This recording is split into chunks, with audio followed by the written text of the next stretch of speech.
Welcome everyone to Voices of Terminus show number 19. We are going to do, it's another special stream, and we're going to be covering, on the screen you see both streams, the stream from March and the stream from June. We're going to be talking a bit about how they've progressed, what's changed and everything, what we can see, what we can pick up, and talk about Pantheon in general. I'm joined by my wonderful co-host, Lindsay, as usual. Say hi, Dal. Hey, everybody. And in the background, we have with us Damarak. Say hello, mate. Hello. So, how are we going to kick this off? Well, what are we going to kick it off with? Hold on a second. Yep, okay. The second... I gotta bow out real quick. I'll be right back. The second video, these are automatically running, so I can't influence it. It's got a 4-minute delay, so it's going to kick in about 4 minutes. You'll start seeing the footage, guys. First off, I'd like to ask in chat what your take was on the stream from the 23rd. Be interested to know what you guys picked up on, what you guys thought. It'd be great to talk about that. While this second stream starts to get into the visual part. Sorry about that, guys. No worries, mate. So I've asked chat to give us their input on the stream that they saw previously from Pantheon. What their take was on it, if they picked up on anything. I think we can talk a bit about the competition that we got going down to while the second stream kicks into the visual. Do you want to talk a bit about that? Yeah, so, okay, I don't know how many in the Twitch chat right now know about our contest, but I'll go ahead and talk a little bit about it more. We're giving away 2 Knights Pledges. To win these, what you have to do is you have to write a story. It's a minimum of 2 pages and a max of 5. And what you need to do is kind of write a story about the 4 main people here on VOT on our stream, which is myself, Yarnilla, Kodiak, and Lexor, traveling in the Dagger Keep there. Was it Black Dagger Keep again? Yeah, Black Dagger Keep, yep. Okay, I just want to make sure. And you just kind of write an adventure, kind of like a D&D type story. You're like the DM, and you're telling the story and what happens and how we go through this keep and make our way through the, I think, Halkanar Caverns or something like that. I'm so terrible to remember that name. But, yeah, just basically you write a story and kind of adventure, and we're going to judge your story and how it goes. And if we find yours is like the best written one or so awesome and it just blows our minds, you're going to be one of those lucky winners of the 2 pledge packages that we're giving away, which is the Knights Pledges. So give it a shot. You don't have to be a Dungeons & Dragons player. You could just create a story out of your mind that you think is cool, and it just kind of tells the actions of what we're doing and what happens and what we encounter. So kind of a high fantasy action type thing. Definitely. I'm also going to step in here and give you a little bit extra to go along with that. If you look at the Twitch stream that the Pantheon on the Pantheon website on 6/14 in the news article that explained the Black Daggers, and you go a little bit more about the faction, they explains where they went, and you can find exactly where the Black Daggers Keep is. Yeah. So use that information. You can take from the stream whatever you want to do. Use that as your kind of your inspiration to kind of create a story. So. What's the final entry date? I can't remember. Was it August? 18th of August is the final entry date. Okay. Alright, so I'm going to go and quickly read off some of the things people have said in chat. Talurker said, the group didn't seem to understand the breaking a mez is bad. Was his main takeaway from recent stream. Masterpants says, the visual status effects were cool. Instead of just the icons, you could see some effects that they were stunned, mez, berserk. They were easy to see at glance. Yep. Oh yeah, it was very visual. So I think there's a lot of visual cues in the game, and I think that's what they're really striving for too. Is so you have to use a lot of visual cues as well, so you know what your teammates are casting. Also, just the environment itself, the visual cues, like castles off in the distance. You might be going on a quest to a certain place, and then all of a sudden you get distracted by a tower over here or a lake, something that's kind of just like wows you, so it draws you in. So using the environment to kind of tell the story and drag you into the quest, so it creates the venture for you. So you're actually gonna veer off your path, probably like Skyrim. If any of you played Morrowind or Skyrim, playing a quest, and all of a sudden you get distracted because you found this opening or a tomb, and now you're gonna go in there, and you kind of get veered off from your main quest, which that's why I haven't finished Skyrim. Terrible, but yeah. So that's what they're giving us in a takeaway. I think is going to be a really interesting game, and they're giving you the opportunity to learn your character too. So it's not just a bunch of spells being cast. You actually have to pay attention to the icons or the effects over the mobs and stuff, or your fellow players, to understand what's kind of going on in the combat situation, because it is tactical. And there was a couple people who questioned, Brad, why is it so slow looking? It's not like high action paced. Well, because that's not what it is. It's all about tactical strategy, your movement on the battlefield, what spells you're going to cast. So you have to think about what you're going to do so you don't screw up in the group and get your group killed or yourself killed. Yeah. So, a few things that were brought up on some of the comments on some of our videos were people were again addressing the fact that the character visual models looked kind of outdated and everything. We're going to stress again. Brad said it I don't know how more. many times we can stress it. He said it again and again himself.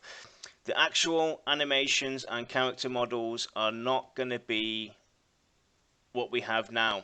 In our dev interview we had with Kilsin, this was brought up again as well.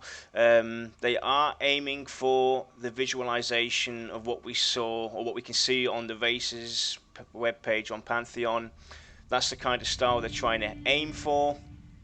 This is just basically put in place so they can actually show us, the community, footage of how far they've come along, that the money is actually going places and helping them design the game, etc. So it's not getting wasted and stuff like that. They're actually putting it to good use. So please just bear with them, give them time. Their core focus at the moment is on gameplay, that it's fun, entertaining, engaging, etc. And the way they're doing it, having these character models already in place, it's going to be a lot easier, a lot faster to just change them out. It's almost like you select that character, click, you pull up that skin, you drag it across, and you've swapped it, rather than work on the skins and keep on having to remodel, reconfigure every time they put in an update and everything. So this is the better way of doing it, so just bear with them. Brad did say on Thursday at the end of the dungeon specifically that almost every one of the creatures that they're fighting at that moment are going to be reskinned. Yep. So just give them different time. Yep. The models will be changed out to animations, combat animations. I mean, none of this is final. It's just a placeholder so they can play their mechanic and play what's going on and make sure that everything is syncing properly. Yeah. So, yeah, I just don't understand why people can't see that, because this is a pre-alpha. This is not even alpha yet. So we're actually getting to see the game prior to alpha, which is a very stable platform for 2 hours.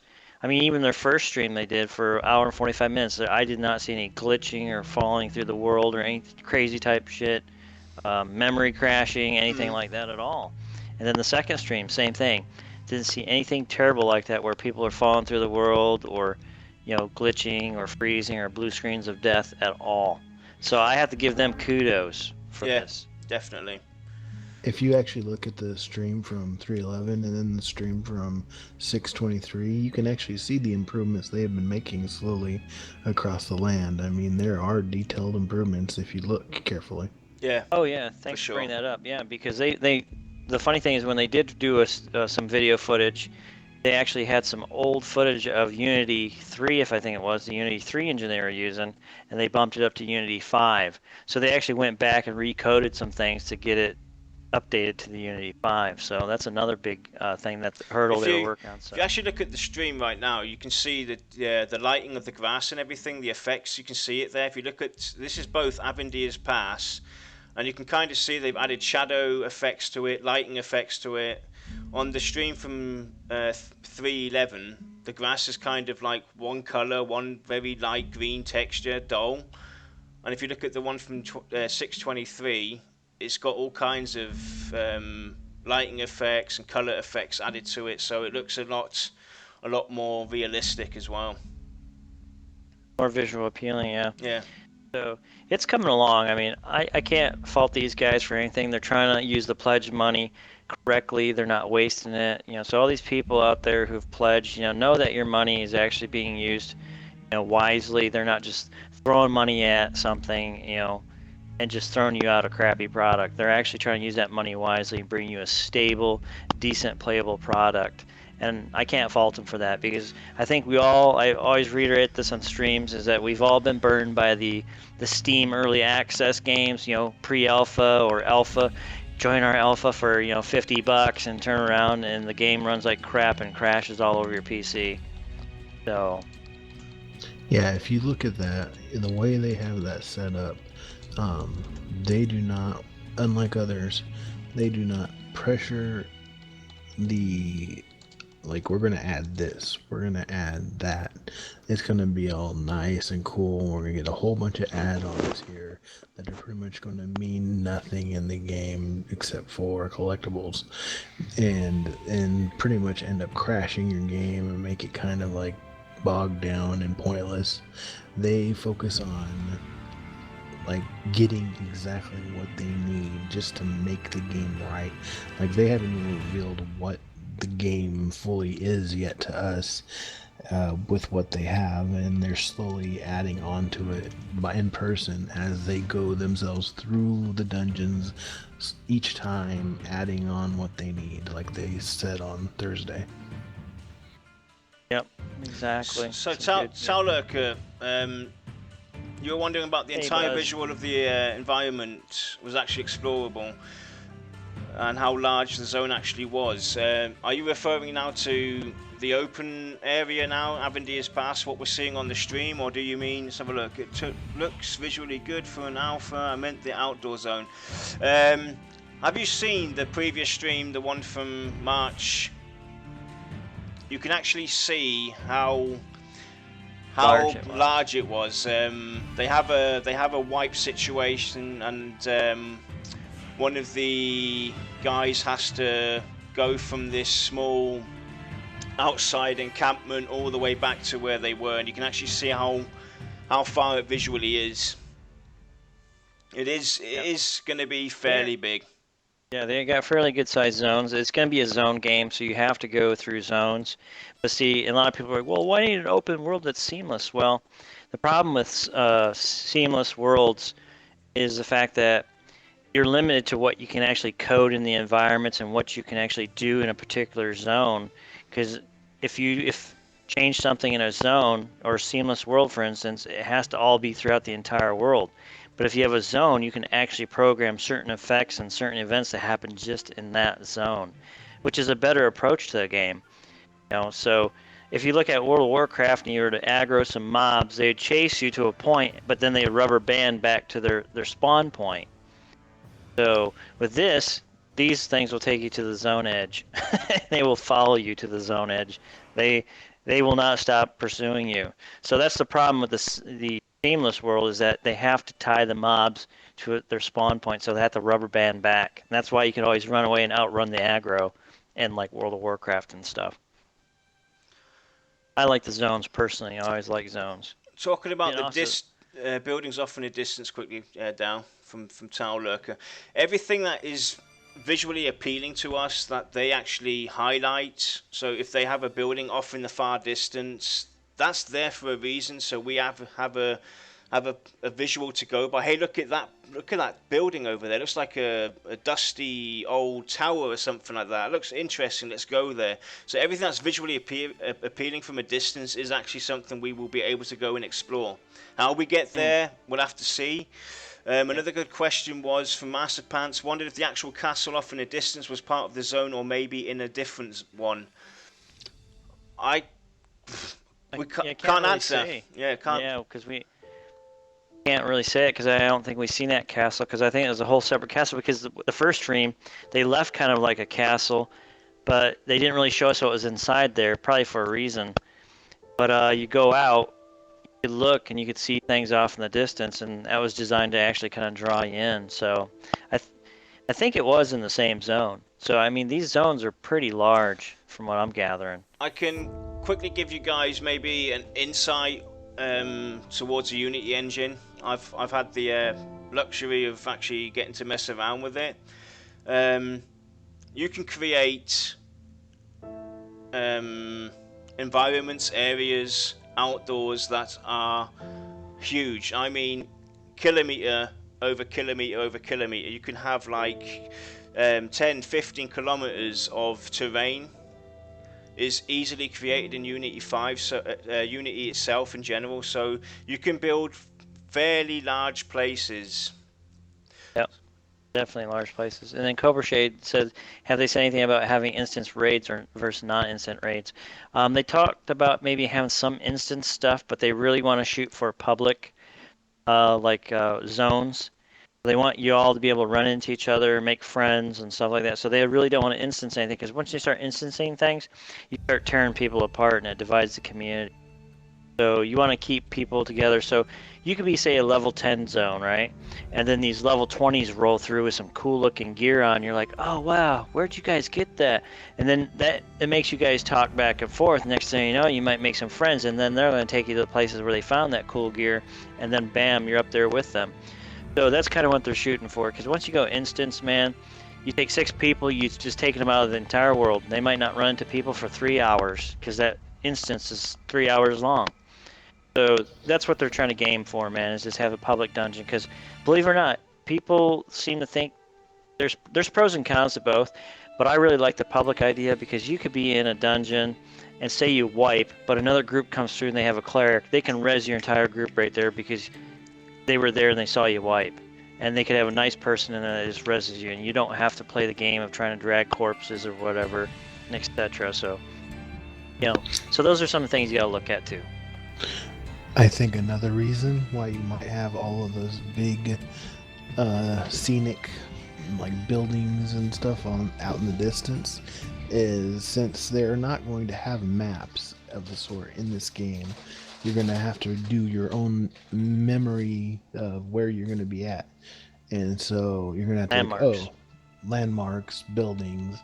You've got to find where you're going, so you're stranded out in the middle of the woods. Where am I going? I can't remember anything here. You got to figure out where you're going to go, or you're not going to survive out in the middle of the woods with low equipment and monsters chasing you out in the middle of the scene. Yeah, true. Tile Lurker, like the mountain, I don't know, in the first stream that they did, I know they kind of went out towards it, and then there was kind of like this ruins and jagged walls and windows, and they actually went through this castle thing, and then kind of went into like the castle, but then, there was still more ruins in the back. They took us up to that big gigantic skull-looking necromancer type mob, but then they kind of wiped, and I think they wiped on purpose so they don't give away too much information in that area to us. So, because they want to surprise us too, they don't want to just blatantly stream the entire game to you, then you're like, okay, I know where to go. So they want to kind of keep a little bit of mystery to it as well. So you got some good questions. Yeah, and I'm sure that's something that we can find out. I'm sure they can maybe answer questions towards how large the zones themselves are to some point. I just got Towel Lurker's comment. He says, we no longer use the L word. Landmark. So I'm sure that's something we can find out, but I'm guessing that basically you're going to have fairly large zones, you're going to have smaller ones. So it's going to be a mix of of small, large, really large, I'm guessing. And so we can find that out. We can try and find out if they can comment on something like that. Ask it in the forums as well, you know. We might get answers towards it. Definitely good questions to bring up. Yeah, it's a good question we can actually bring up to Brad when we work out details to get him on our stream. Sounds like he's coming. Don't know when, folks. We just don't know when, but it sounds like he's gonna be coming. So, yeah, we'll ask some of those questions. You know, we'll try to ask those questions, and if they can answer, you know, they'll answer for us. So, you know, they're still in the middle of the process of building and haven't, you know, completely, you know, hammered in all the details yet. So. Just give them the right time. Yeah, it would be limited. So, and I know it's going to be limited to certain things because I like the idea of limitations and limit it because it's all instance, man. Everybody's going to be running around with cool gear on, and there's no point, you know. So, I like the fact that you have to fight for your gear. You're going to have to do raids, and if you want the cool stuff, you're going to have to make some risk-reward sacrifices, you know. Yeah. Not hand it to me, because I hate the hand it to me games. I'm tired of being led by my hand, and everybody's got the same gear on, and it's like, what's the point?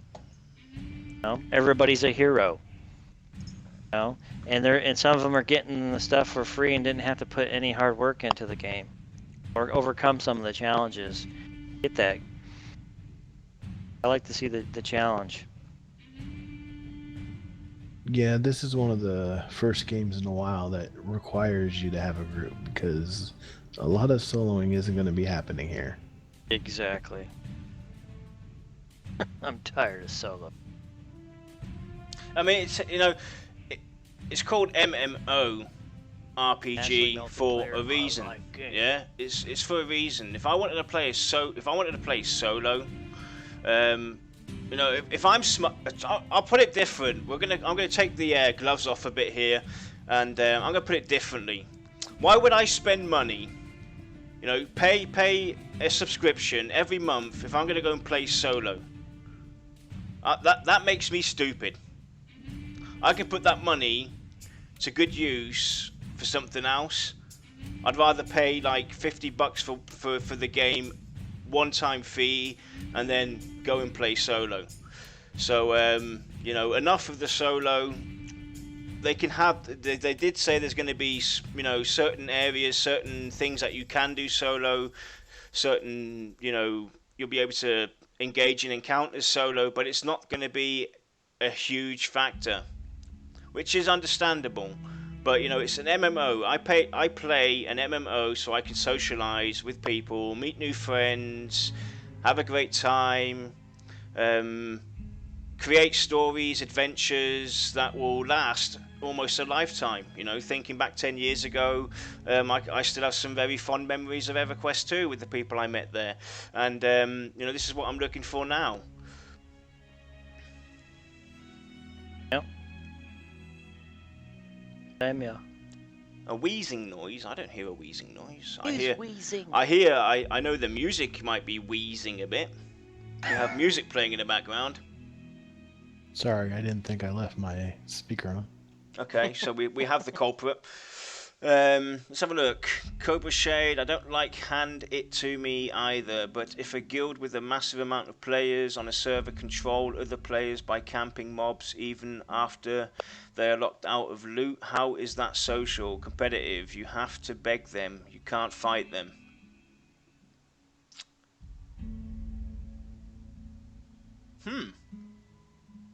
I'm trying to understand that, trying to put that together. How severe is the PvP going to be? We don't know yet. Oh, well, the PvP is going to be separate servers, and they discussed this, but they want to do player versus environment, and that's most important. You got to get the player versus environment down first, and then you can work the PvP. They did that in EverQuest too. They did player versus environment servers, then they went to PvP, then they went to no drop servers where there was, or non-no drop, so like all the gear in the game was droppable, but it was at like a very limited amount of drops, so it made it very important on the selling, trade house type thing, the auction house.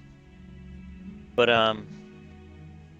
yeah, the See, the thing is with the trains and stuff, people don't usually do that because you're going to have game masters, in the game. That's one thing Cobra Shade that EverQuest had was before Sony started cutting and trying to make money, they said we don't need these people. There was actually game guides and game masters out there that if somebody did that to a group and you report it to a GM, the GM would come in, whack that group, and they'd either ban those players or they would warn those players that they needed to leave the zone and come back at another time. Some GMs controlled the dungeons to a point where you had to sign up on a sheet. So once that guild went through, they got their stuff, they were out. The next group, next guild could roll in.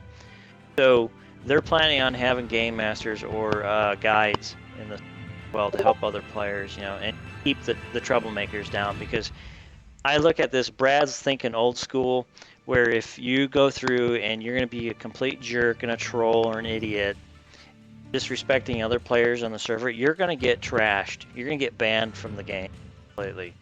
And they used to give you warnings, but if you pushed it, you were done. They'd ban your account.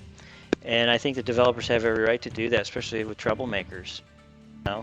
Just because you paid for a game, and then all of a sudden you're going to sit there and harass other players and cause trouble for these players who are paying customers, guess what? You're going to go first before those other paying customers are. You're a problem to their revenue, you're a problem to their game, and to their product. So I don't blame them. So chop their heads off, definitely. Yeah. If user joined your channel. Dow, you've cut off. We can't hear you.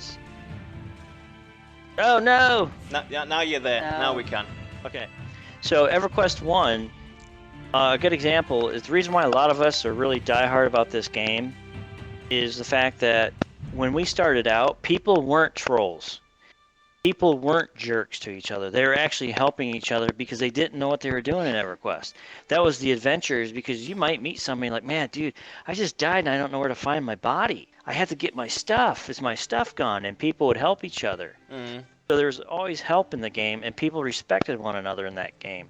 There was none of this crap you have in MMOs now where they're trolling and they're being jerks and complete, idiots. Is because there's more idiots now on a lot of these games who are worried about other things than common courtesy, respect for other players. Because let me tell you, EverQuest 1, if you were a complete idiot, you were like blacklisted. Yep. People started knowing who you were, and eventually you got reported to a GM, you were banned, you were gone.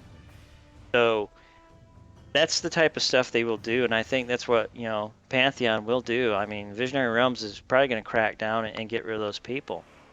I really don't blame them. I don't care, because there's always people threatening, well, I'm telling all my friends that you banned me, so go ahead. You're the idiot, got yourself banned. All those other innocent people didn't ban you. You did it yourself by being an idiot. That's basically what's going to happen. I mean, if a guild represents itself the wrong way, that's going to be known. Everybody will know that. People will stay away. Yep. People will start, disbanding them. The reputation does matter. If you act like a jerk, you're going to get treated like a jerk. Yep. It's that simple. Exactly.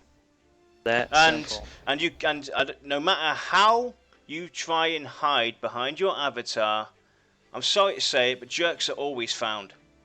Yep. You will always expose yourself in some way, shape, or form. So I wouldn't worry too much about camping situations, etc. Hoarding and stuff like that, because that's what the community's there for. We help each other out, and let it be known if you come across something like that. Yep. Definitely. We have a new guest on the channel. Yep, we have Cactus in chat now. Say hello, Cactus. How are we, guys? How is everyone? Hey, that you're here. Doing good. Yeah, cool, man. And I just want to touch on what you were saying before, Dal. I'm a hardcore EverQuest 1 player as well, and 100% agree, mate. I mean, all the trolls and shit like that, they'll always get found out, and they'll always get weeded out, and you eventually either leave the server or, they'll just stop playing. The way I see it, because somebody brought it up in chat, Sabu, yes, I am the person that killed you and took your fungi tunic and resold it back to you in EQ1. Well, that's a PvP situation, right? The way I see it, you want to do stuff like that, go to the PvP server, period. No, be a jerk on PvE. All right. Yeah, so I don't really see that being a problem, especially with a lot of the old hardcore EverQuest 1 players coming back, you know. I mean, there's folks in their 40s, 50s, and 60s. We're not those trolls, man. We're not going to be those types. We're actually going to help people, help each other out. So I don't think you have a whole lot to worry about. Yeah. But eventually, if we do get some trolls, man, just do the right thing, the respectful thing, report it to a GM. Or, you know, put them on a blacklist site, you know, because EverQuest, we end up doing that. You know, there was guilds that would put people on lists that, hey, watch out for this player. They ripped me off. They didn't trade their money when they were supposed to, etc., etc. So the word got out. Then GMs could hunt them down and get rid of them. Plain and simple. Yep. And basically, you know, and when you do, you know, see something like that, keep a level head, stay respectful, and, you know, tell everybody. And the kill stealing, yeah, they used to be able to kill steal, but they also cracked down on that too by doing some coding, and then once a group grabbed a mob, that was it. You couldn't kill steal it. Yeah. So if you killed it, guess what? The group who tagged it first got the XP and the credit for it. Yeah, you could So those things they can do. you could basically add a group option where you can lock the encounter. So once you've smacked it, it's yours. Period. So there's ways around that stuff Yeah. too. Sure, they're thinking of those things as well. But yeah, any other questions? I mean, these are good questions though, man. This is awesome stuff to bring up that we can talk to Brad about and stuff like. Of course, look, I don't know how to say his name, Zadix, whatever. I love stealing people, man. How many times were you banned, bro?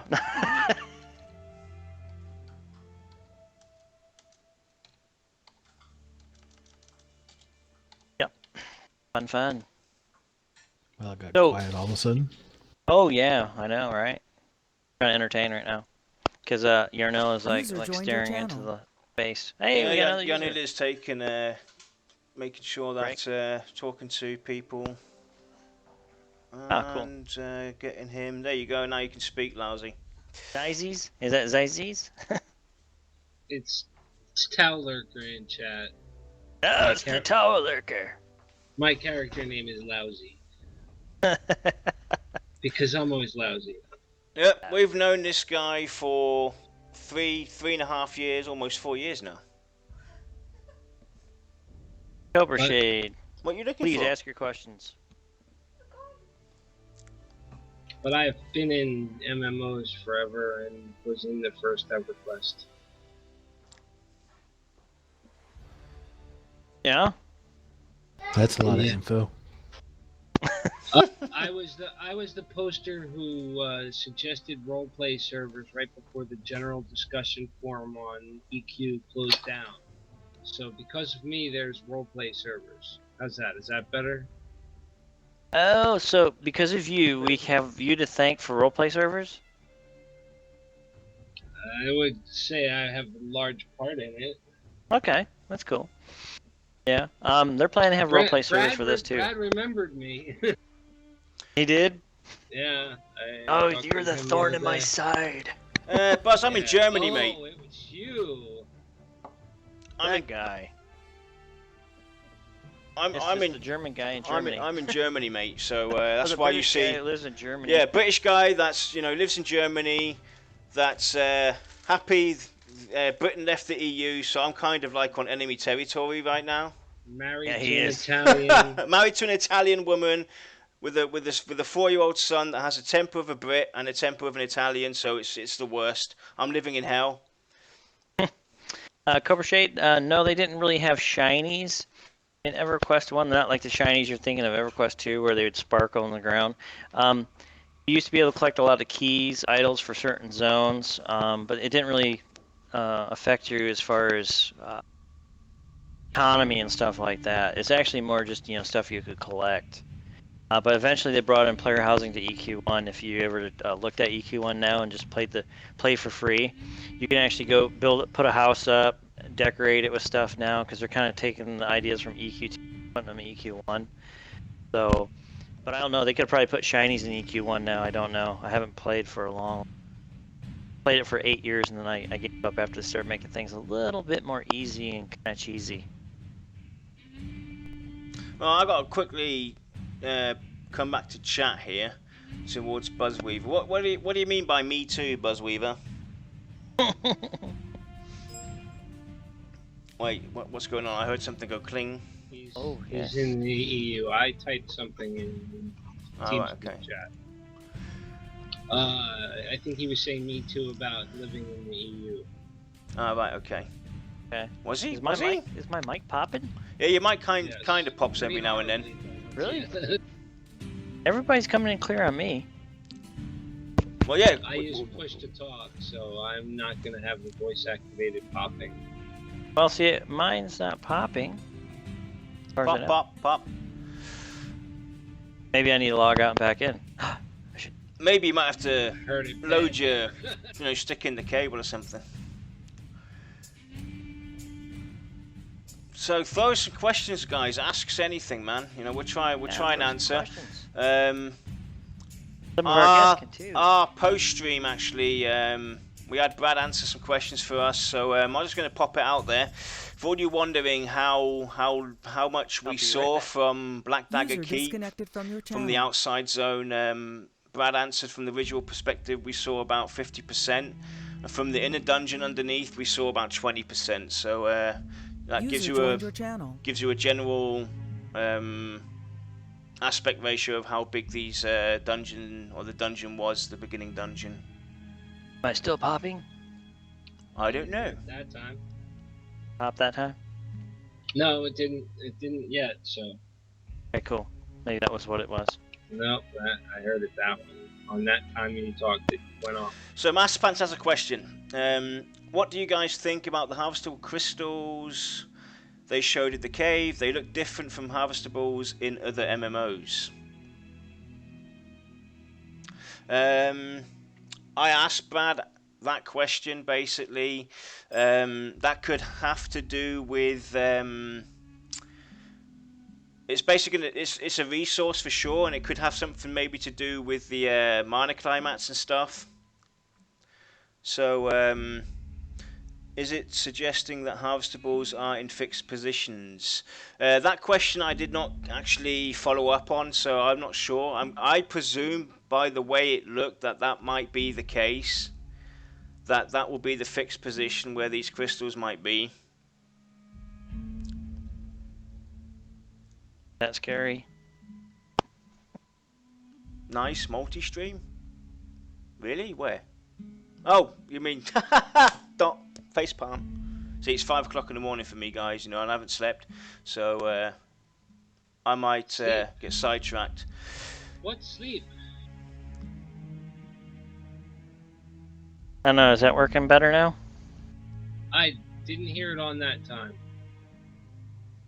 I can't really tell though until you say something consistently, long. All right, no worries. I'm gonna try something else again. User disconnected from your channel. I didn't mean to have him jump in and out like that. Yeah, see, this is distracting the stream. Go on then. Yeah. I didn't mean to do that.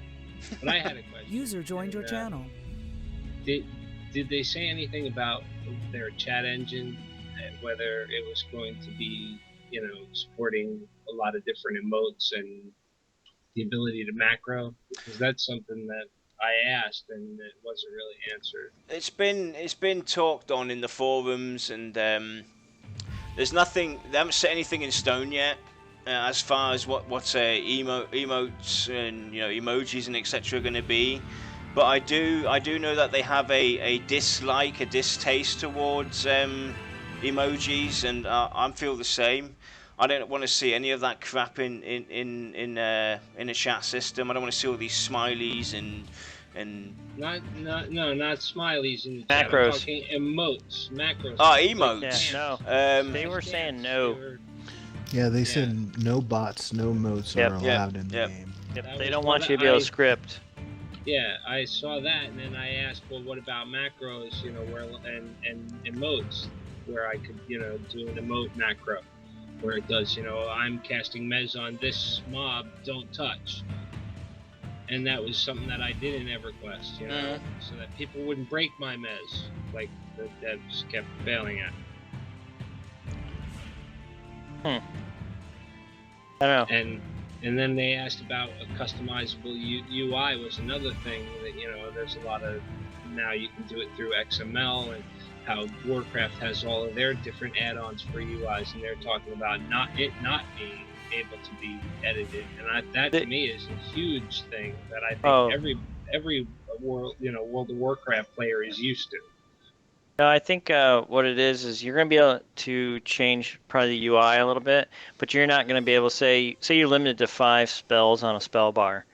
They're not going to allow you to put 7 or 8 spells up on your desktop. That ain't going to happen.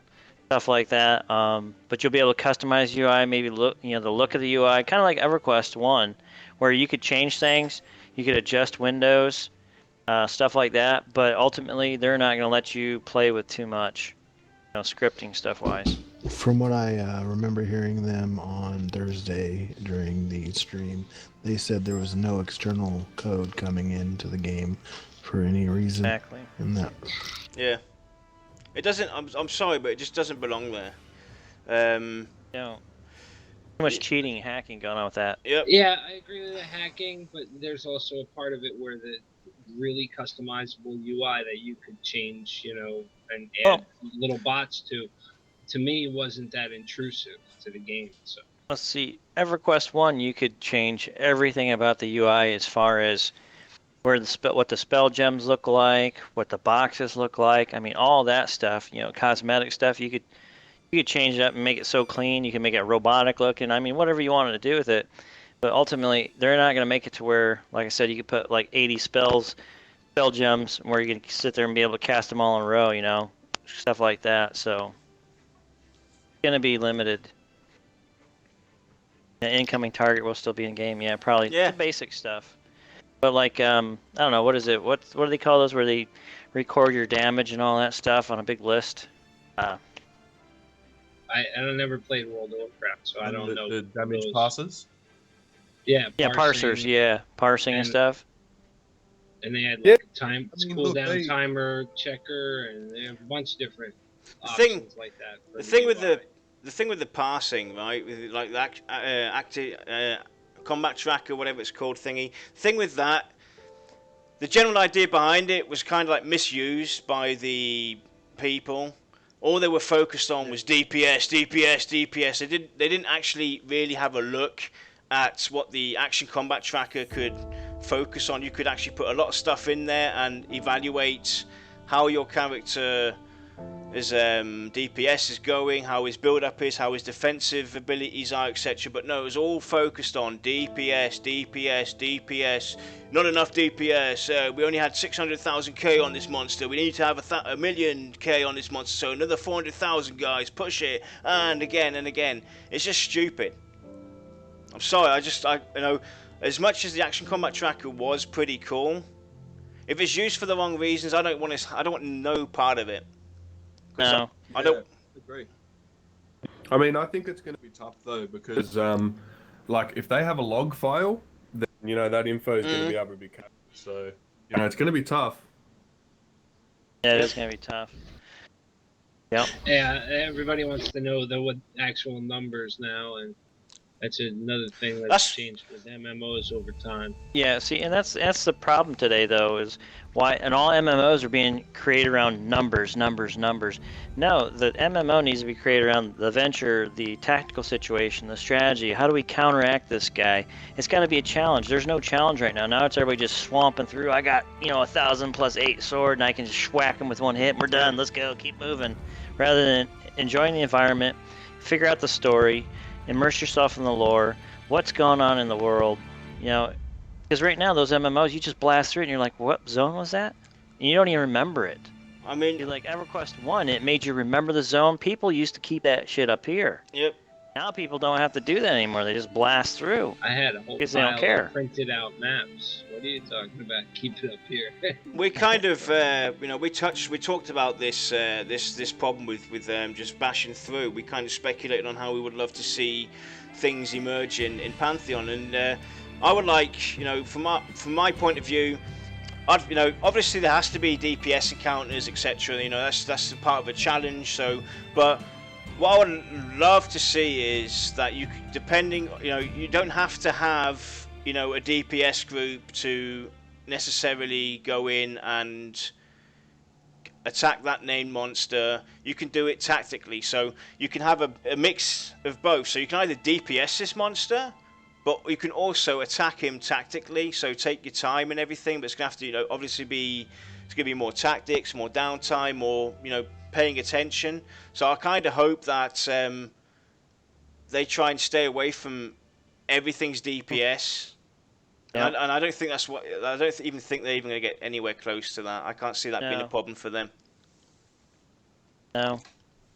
You can actually see in both of the streams from I'll be right back, 211 guys. and Carry on. 623. Just if you look at the actual screens, they try to keep away the macros and everything.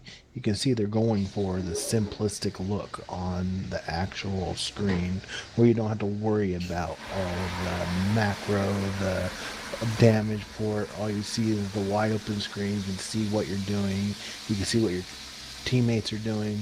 They don't want to worry about all the numbers. Exactly. That's a good point too, and somebody else can step in if they want here in a little bit, but my big thing too is I've played some of these newer MMOs, and some of them the UI is just so overwhelming with all this freaking garbage. It's it's just it's distracting me to pay attention to that. I'm like, what's going on in the game when I can actually figure out the combat?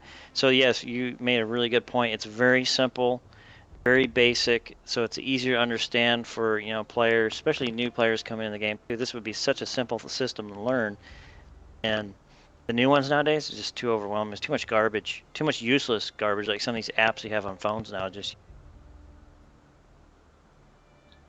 So Zykotic was talking about crafting systems, where he wanted where you had to fight for the mechanics of the crafting station, and that he would rather see a deeply involved experiment and discovery crafting system. And I don't really know what they've talked about with the crafting. They touched on it a little bit on the stream on 623 stream, and that wasn't all in depth at all. No, and basically what he says, they love crafting, they like the idea of involving players. I know they want to take crafting seriously and make it right, and I agree. I do not like the find a pattern, here's your pattern, create it. I rather do the experimentation thing too. Find exciting things like that, maybe find some patterns, but then you got to depend on other players to make you stuff from patterns they have to find too. Right. So, well, one of the things that I've seen as a really big change in MMOs is they have little mini games as part of the crafting. That's been in a few different MMOs now, and I think that's the way to go and make crafting a little bit more approachable too. It's its own game. So what have I missed? Not much. We're just kind of touching on a little bit on crafting. Ooh. Crafting. A lot of people are very passionate about crafting, especially the players who love, just want to take a break from, exploring in the game and just sit down and do some stuff. We had a stream on this, didn't we, about some crafting, what we'd like to see with the crafting? Yeah, we did. It was a very interesting discussion we had.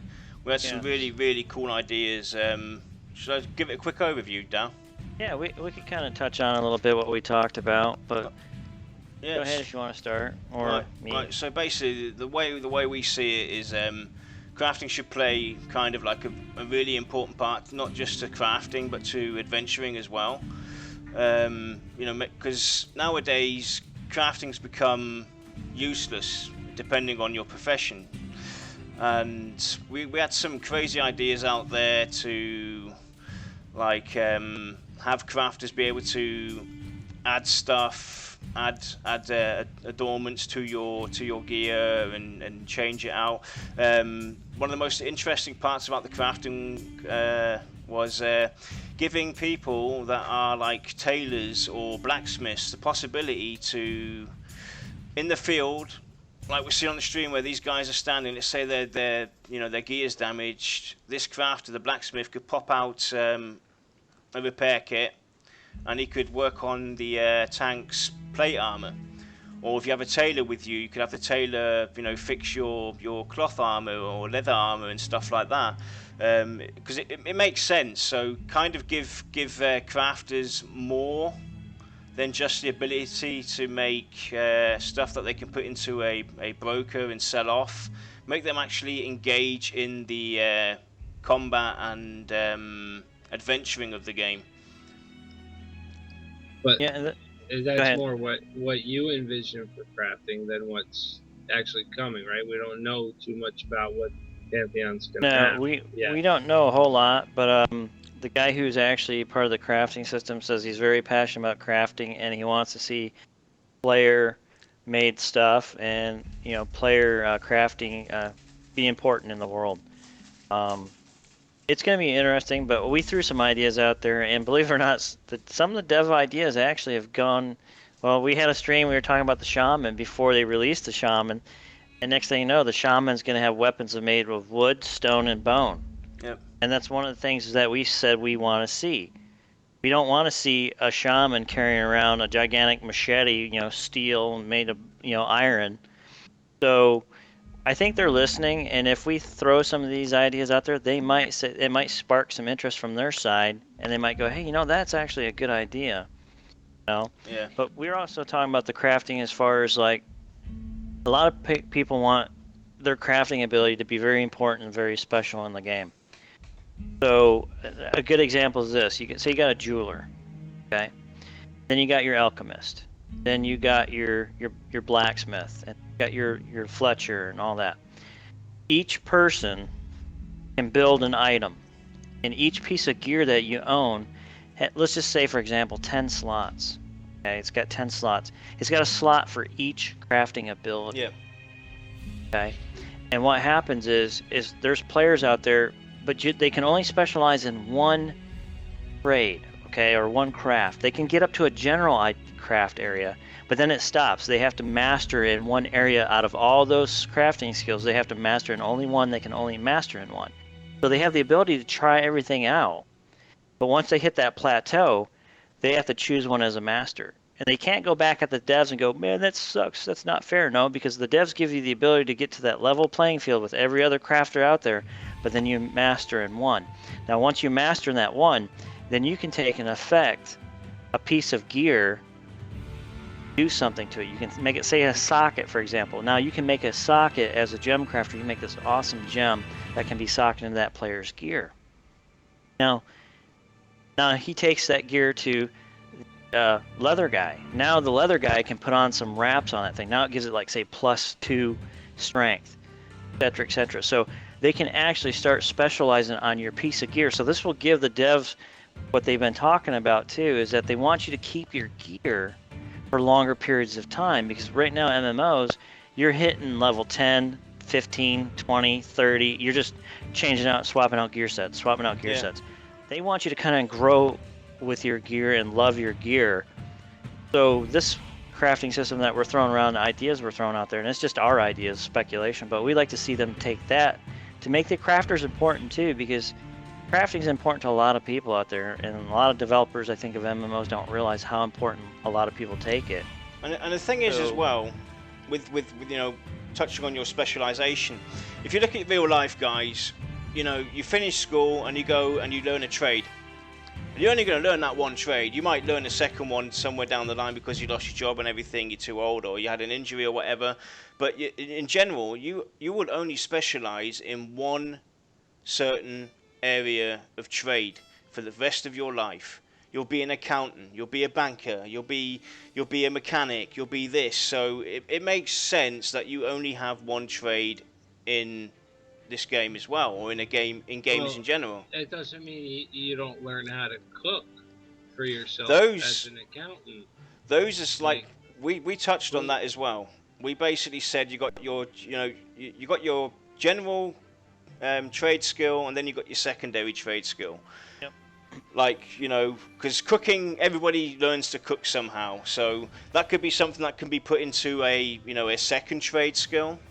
But for the main crafting skill, basically, that's your you become a master in that. You are a master in blacksmithing in that particular area of blacksmithing, and then it gives you advantages to become like a city craft or whatever. That gives you abilities that you can buy the resources cheaper, or you get double the amount and stuff like you're that. Getting bonuses to But these masters. As it comes to cooking, you can cook to a certain level because you ain't a master chef. You are not a master chef. You can cook, but you're not a master chef, and that's how it should be done. They were saying that food and water were going to play an integral part, like a survival kind of game. So Exactly. That's one of the things that it's confirmed that they're going to have some kind of food crafting, in my opinion, because of the way that was described. That's definitely what they're shooting for, because they're talking about food, water, the environment, heat, cold, and hot. But what we're saying is the plateau is that everybody can craft, and they can do all the crafts, but only up to a general point. And once they've done them, they have to master one of them. See, now that's where it starts breaking the playing field down, because most of these MMOs now, you can go out there and you can be everything. You can craft everything in the damn game. It's like, what? Wait a minute, that destroys your economy. So by making it to where now you got to pick a master craft, now you're making people more important, and you might not have 5 blacksmiths on at one time in one area.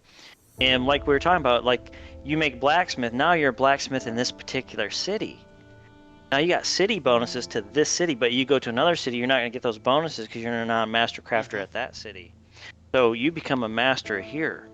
Now you're more important in this city, vice that city. So that will cause players to go out and try to become important in other areas, because there's different bonuses and different materials that they can craft in those cities, because you got different race cities, stuff like that. So that's where you'll start breaking up the crafting system a little bit better. So now you got an economy. That sounds. Oh, go ahead. I like the idea of that, but will they choose that? And that's why we say come on our show, because the devs do watch our show. I mean, we had Brad, zone in and starstruck Yarnilla. So, it was funny. He was like speechless, like Brad is in our channel. Because we talk about getting him on the show, and eventually he's gonna pop on here. But they do watch our show intently. They've told us that. So that's why we invite you guys to come in. That's why we want more people to come in our streams and ask questions, so we can talk about, discuss ideas, and you guys can discuss your ideas, because the devs will start picking up on some of these things that people are thinking, so they get an idea too when they're in their little table. Because when you're in the circle, you think your idea is great. But when you start getting other people from outside the circle start looking at your idea, they can inject better ideas, or more important information, and what's working and what's not working within your community. So that's a good reason why they're going to be watching, streams and stuff, is because they want to take on some of this information to find out where they're going to go with this. And what the people want. Exactly. That's why we engage you so much. That's why we try to engage you guys and get you to come and join us. Because we want to engage your guys' thoughts and opinions too, not just our little circle of ideas. Because guys might have an awesome idea that we can inject in our idea that makes it awesome. And then they take it and go, holy crap, we can build on this. That's not too hard. That's actually a good idea to go with. So, but we try to keep it realistic too. I mean, we can't have space invaders with gigantic, 7-ton chainsaws rolling through the zone and chopping everybody's head off. Well, Dow, I'm gonna have to disagree with you there. I mean, the gnomes came from a different planet, so. Oh yeah, that's right. Didn't they all come from a different planet? I don't know. I don't know. I have to reread the lore. And that's what Sev said too. Is and then there's always other gear that drops and replaces other gear on some of these other MMOs too. It just crazy, man. trying to track gear all the time. I'd rather keep a piece of gear around for a while. It if makes I can. it makes sense. Yeah, It's realistic. It's realistic because if you look at Yeah. it, if you look at the medieval times, a knight had his armor, and it costs a lot of money and a lot of silver and everything to make and everything. So he might get it upgraded and stuff like that. So a living armor that grows with you, it just kind of makes sense. You can add cosmetic stuff towards that to change it up, to spice it up a bit. But it really does make sense having. That's what I loved about EverQuest 2. At the very beginning, at level 20, you could go out and get class armor. So you went out and you got for your class, for your specific class, you went out and you got a complete armor set. And I loved that idea, having a complete armor set. Now take this one further and you keep this armor set and it grows with you. And you can take it to another player, and that player can craft something to affect that armor. So you let him do whatever to it. Now he's made you something sweet. It's just added to it, and you can keep that piece of armor. And there was Sykes from Discord had a really cool idea as well, because we were talking about adding patterns into the world where you could let's say for instance now you get a plate armor. And the plate armor looks exactly the same for anybody. Plate armor is plate armor, but we had patterns out there. And this pattern now has spikes. So instead of he had a different approach towards this idea. He said basically you could add an architect or something like that. That would you as a player create the way you want your gear to look. This is another idea that I'm going to throw out there because we're on this topic now. So you have a armor dummy. You create the gear, headpiece, your chest piece, etc., etc., the way you want it to look as a player, the person who wants to wear this. So you've created now your unique piece of armor, your blueprint for that. Now you have to go to that crafter. So if it's plate armor, you have to go to the blacksmith. The blacksmith will tell you, right, I need this, that gathered, materials, etc. for it. Or he's got them there. You pay him some real cool gold.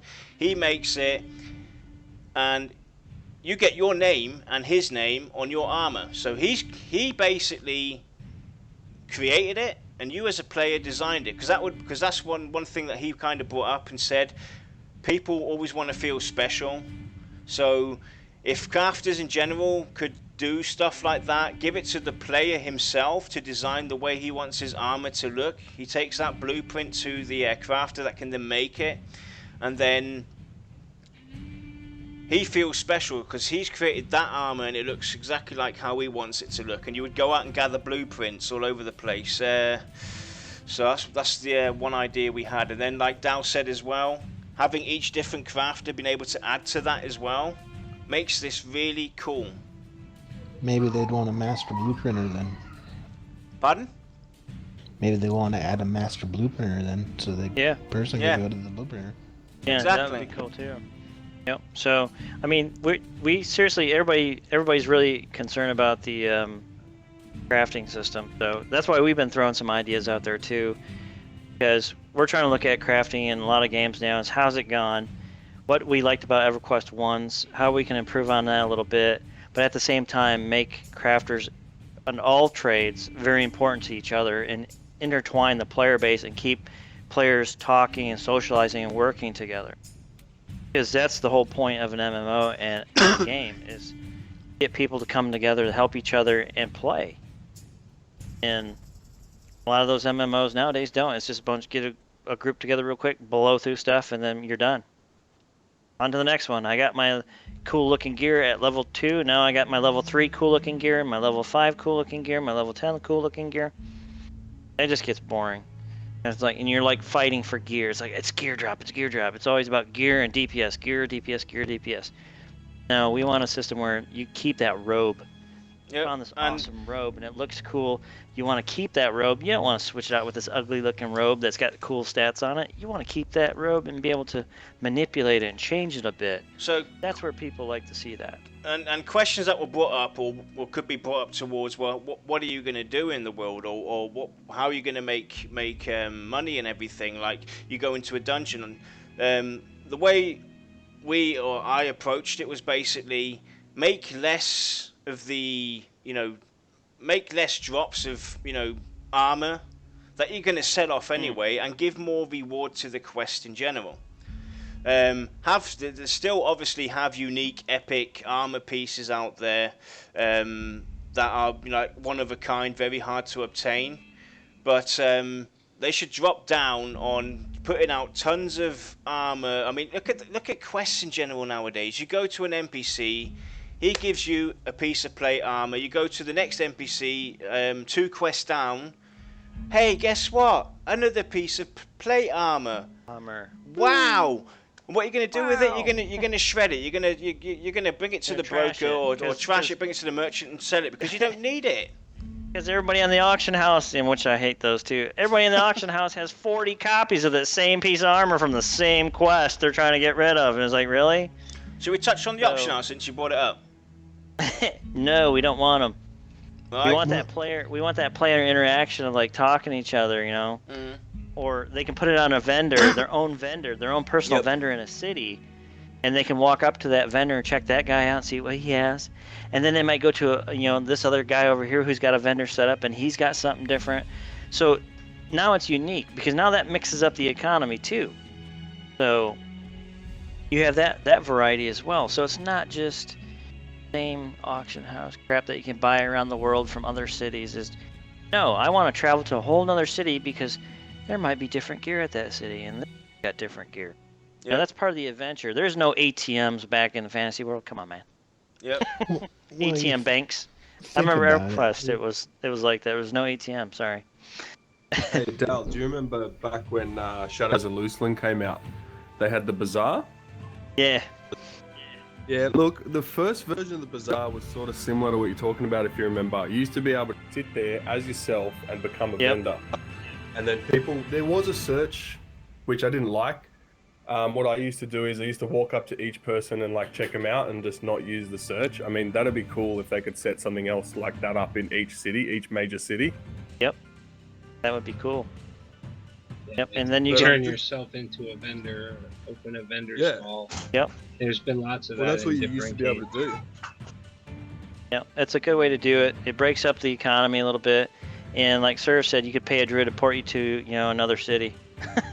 Because you remember you used to pay to go to the West Commons and go to EC Tunnel, and you sat there and you just yelled out of character, "This is what I'm trying to pawn off," and people would send you a tell, say, "Hey, dude, I'm interested. I want to buy that."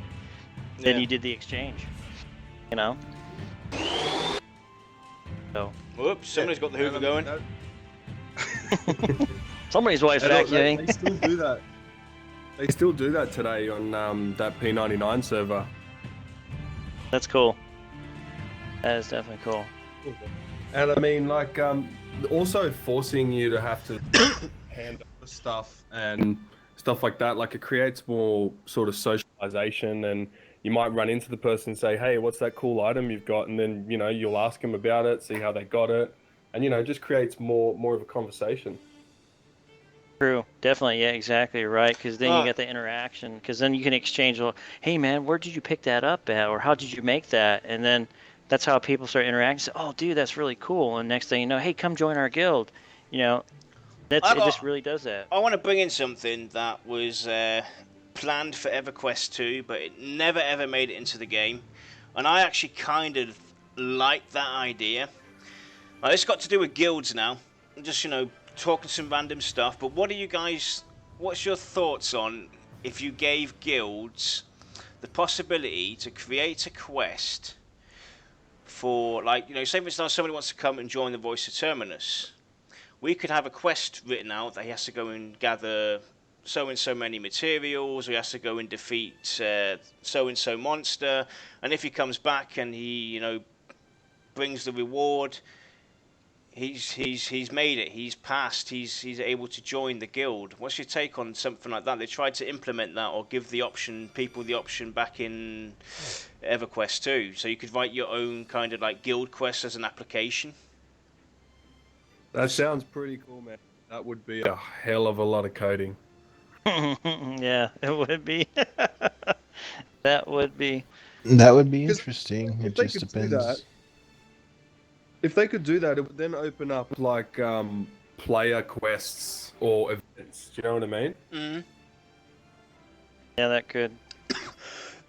Just a general thought, guys, because it was brought up actually fairly early in EverQuest 2 times.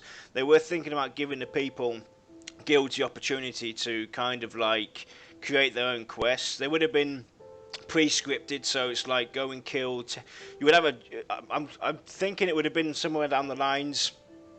You could go through the quest and like kill 10 rats in Antonica, or go to Kanos and Kanos sewers and kill the Rat Queen, blah blah blah. So you could basically have a pull down and click on that, and that would be it. Kill 10 rats. Oh god, no. I mean, here's a cool idea. Maybe you can select from the list of quests Yeah. and then say to A, B, and C before you can join. Yeah. And that'd be kind of cool too. You choose from the quest. Yeah, that'd be cool as well. There's so many cool things. That'd be quite easier to set up so the players just have a predetermined list that they can select from. Yeah, that would work too. I mean, that could kind of go along with that. You have to, meet required quest. That could work too. Because No. most guilds have requirements. You need X amount of resist gear, or you need X level on this class, or you have to have completed your epic quest or something like that. Yeah. True. Because That's it like us right now. It's more like this is more towards a role play server like, but it is kind of interesting to give guilds a bit more flair to it. Just not just go, hey, I want to join your guild. Yeah, here you go, welcome, mate. No, you want to join our guild? Prove yourself. Yeah, you could do that. Just a crazy Well, thought. Have they mentioned anything about guild like fortresses or anything? Not yet. Nothing like that. Yeah. That'd probably be maybe a post-launch thing. I'm thinking. Yeah. I think they're more concentrating on gameplay, getting people playing the game and adventuring, and then eventually they'll probably bring in player housing, stuff like that. Yeah, probably. I'm going to go and quickly later bring it on. up. Brad answered some questions towards player housing. I'm just going to go and quickly pull it up. I've got to see where it is. This game is going to have like so much to figure out. Hey. Yeah, what I like too is that it's I'm- going back old school. Yeah, I mean, I'm Yeah, that's salivating, real just nice. like thinking Right. of all the stuff that I'm gonna have to read through and stuff like that. Post-stream chat note from Aradun, confirmed player housing in expansion non-instanced. Okay, yep. So it'll be a later expansion then. Non-instance. That's actually pretty nice. That'll be more along the lines of what they do in the Korean games, like Arcade. Oh, okay. So that means you're going That to probably means have there's to a land maintain. rush. Get your Yarnilla- land while you Yarnilla, go can. get a drink. I wonder if they're going to Drink have your to coffee. maintain your actual physical forts. Then that'd be really cool. Maybe you can actually use that as one of your crafting skills.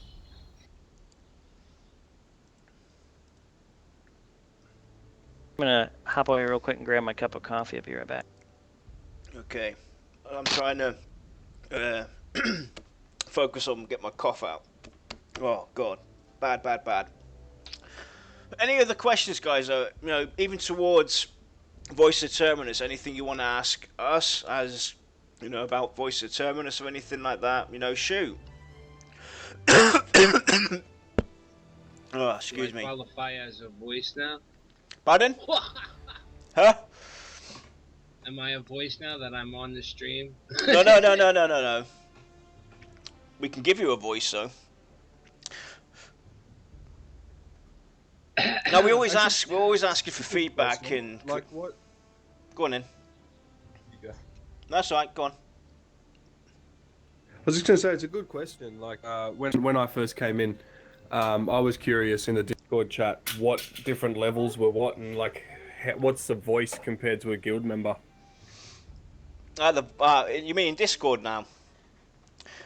Like, basically, guild member is, you are part of the guild, and a voice is somebody we trust. So that's what. Definitely not me. Somewhat like an ally that's gonna help push Terminus, It just push up eliminated my chances. Yeah, it's just something I came up with because we're starting to attract attention, and we have to start locking down a few things, and people will get promoted over time once we get to know them a bit more. So that's how Discord's built up. You've got your guild members, your guild officers, your guild leader. Then you've got the voices that are people that we trust. And then you've got the other people at the moment that can get promoted. Yeah, talking about Discord. Damn it, Bobby. I sell propane and propane accessories. I want another cool Twitch sword. That's what I want. The cool what? I'm the most annoying member. Moderator in your chat channel. Well, actually, to be honest, we are looking for moderators that can moderate for us when we stream.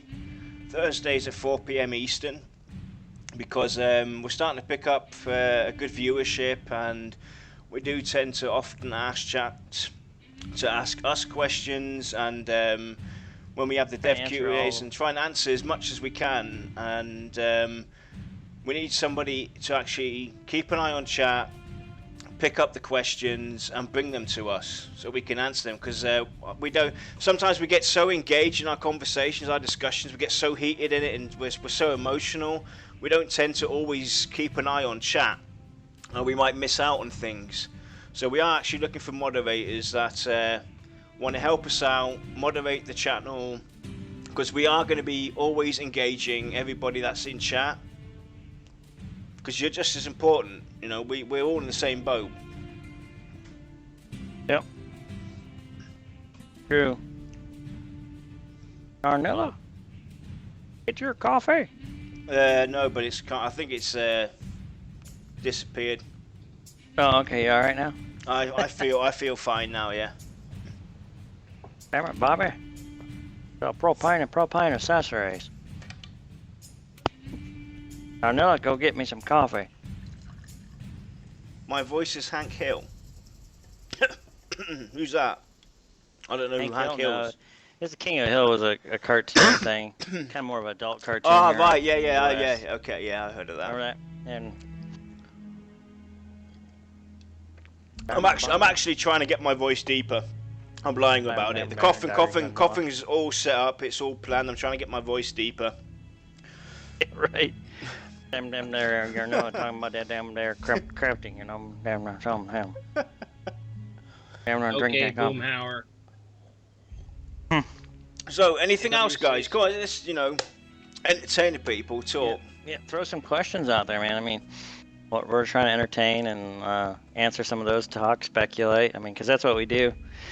We speculate on this channel. If you've watched our channel before, if you haven't, now you know we speculate a lot, and like I said, the devs do watch. Did they say if those sound effects were placeholders, or if they're going to keep them the same as EverQuest 1 sound effects? Because I was a little concerned about that. Why? Why is that?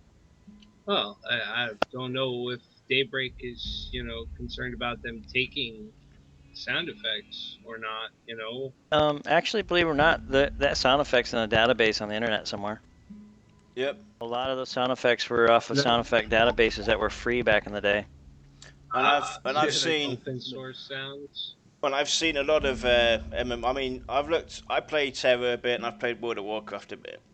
And if you look at Terra and World of Warcraft, a lot of the music, a lot of the sounds in that game are very similar to each other.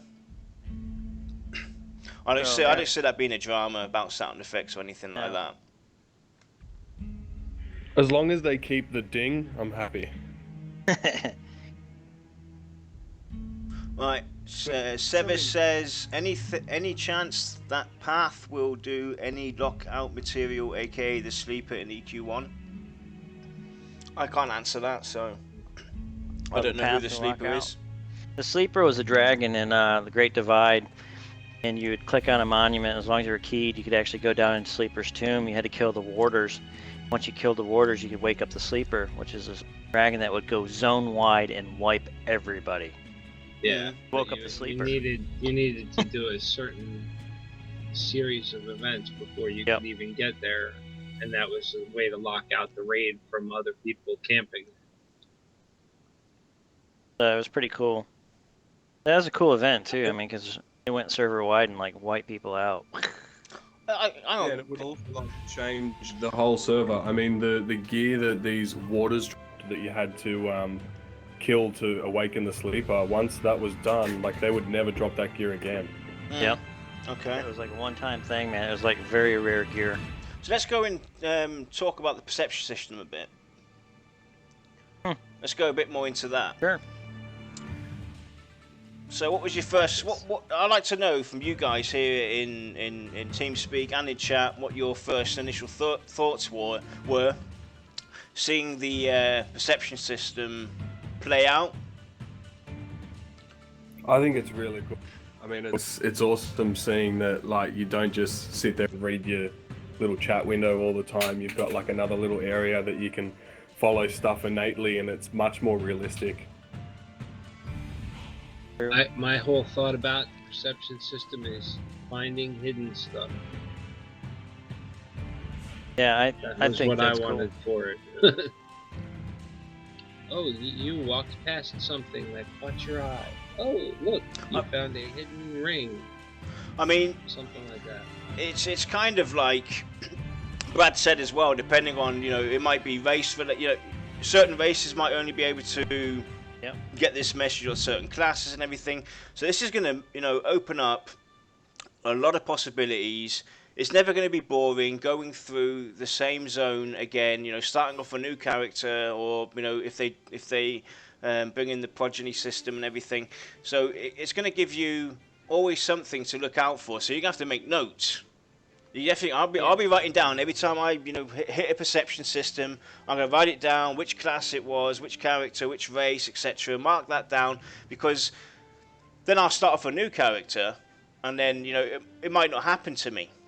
And then further down the line, all of a sudden something new's come up. So you're always going to be interested and wanting to find out all the neat hidden secrets about the game all over the place. Yeah, I kind of like the idea, because maybe too this will bring in the idea of having a in-game journal where you could record your notes stuff. So you can actually record where you might ran into this perception trigger, or what landmark you were at. So it'll give you a database, a history that you can go back on and look at. So you're kind of like your own little written history. That's cool. And then they were kind of vague, because what Gunnar was saying, they're kind of vague, but they kind of want to make them vague too, because they want to kind of cue you in on a clue, but it might lead you to another perception or another clue, and then to another clue. So it's not just go up to an NPC and get a whole new quest, because now they can actually give you a quest from this broken pillar, or this broken tower. All of a sudden you see this tower in the distance and it's ancient or whatever. Now that perception is basically, perception means it's going to be for something important, but then again also can be just a plain generic perception that has nothing to be important to you, but another race walks by, all of a sudden guess what? It gives them another clue to go to. Yeah, that was another thing I was thinking of too, was to make it so that it wasn't as linear, to add some different changes of perspective to quests, and you have to try and find this. Imagine them. I'd love to see it as well, like a perception system also added. Like, let's say for instance, your Dire Lord, your Shaman. So break it down onto the evil side. So depending on which, so let's say for instance now I'm hanging out with the Dire Lord. He gets a perception, tells him, hey, go check this out. He goes and checks it out, and it tells him you need to go and find a such and such class or whatever. So he goes and finds him and brings him back to this monument. And all of a sudden, boom, for that shaman, the next clue comes up. But the Dire Lord wouldn't have got it. He can't get it. Yep, he can't get it. So I would like to see something as well in that direction come along, or race related as well. That It'd be encourages really teamwork. it encourages Yep, teamwork. Exactly. That's what we were talking about the other day too. Is that we could all say 6 of us are in a group, but the shaman gets the perception, and we were all busy on our way to a whole nother quest. But then the shaman's like, "Hey guys, stop! I found something. There's something here." And they're like, "What are you talking about?" He's like, "It told me to do this and go here." And so then you go there, and then all of a sudden, yeah, you have to go get a Shadow Knight, or a Dire Lord, but you don't have a Dire Lord in a group. So, hey, wait, let me contact my buddy, see if he's on. Okay, no, he's not on. Hey, can I get a, whatever? You contact another Dire Lord, you get him to come. Boom! Now it opens up a whole another, a quest line for you that you guys would completely miss, but now you can join in on the quest. Yeah. So it'll make it definitely unique and take you in different places. That's an awesome way to do it. Yeah, I kind of like that, and like I mentioned earlier about the layout of the screen, it makes it so much easier to catch those kind of things with a big layout instead of being cramped with so many characters in the way. When in other games you'd so miss it because everything would be just on top of everything. Oh, yeah, your UI is just maxed out with all kinds of gadgets and crap, and you miss it. Yeah, we see it now on the stream. It comes up now. Yeah, Akamatsu said exploration is now look everywhere, not just move here and there. Exactly right. I mean, because now you're going to be looking behind trees, rocks. So you'll be digging like, what is there? Is there anything here? Let me bring out one question from Dark Soul Omega. It's non-related, but I will bring it up. What about inventory management, bag sizes for archers, having to have arrows on your person, and when you run out of arrows, you are done? Good or bad? I say you're done. You're out. You're out. You're out, man. If you have, for instance, now let's say what would you call what would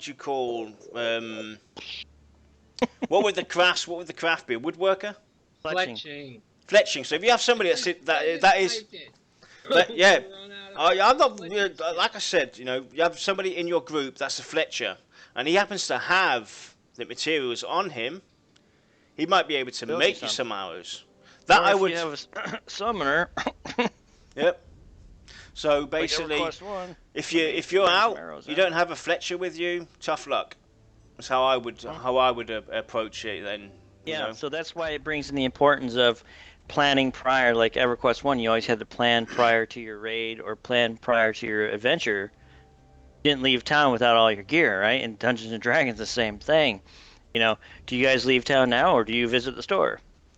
You want to take the chance and leave town without, getting all your provisions and stuff? Heck no. You made sure you're stocked up before you take on a 100-mile journey. So, yeah.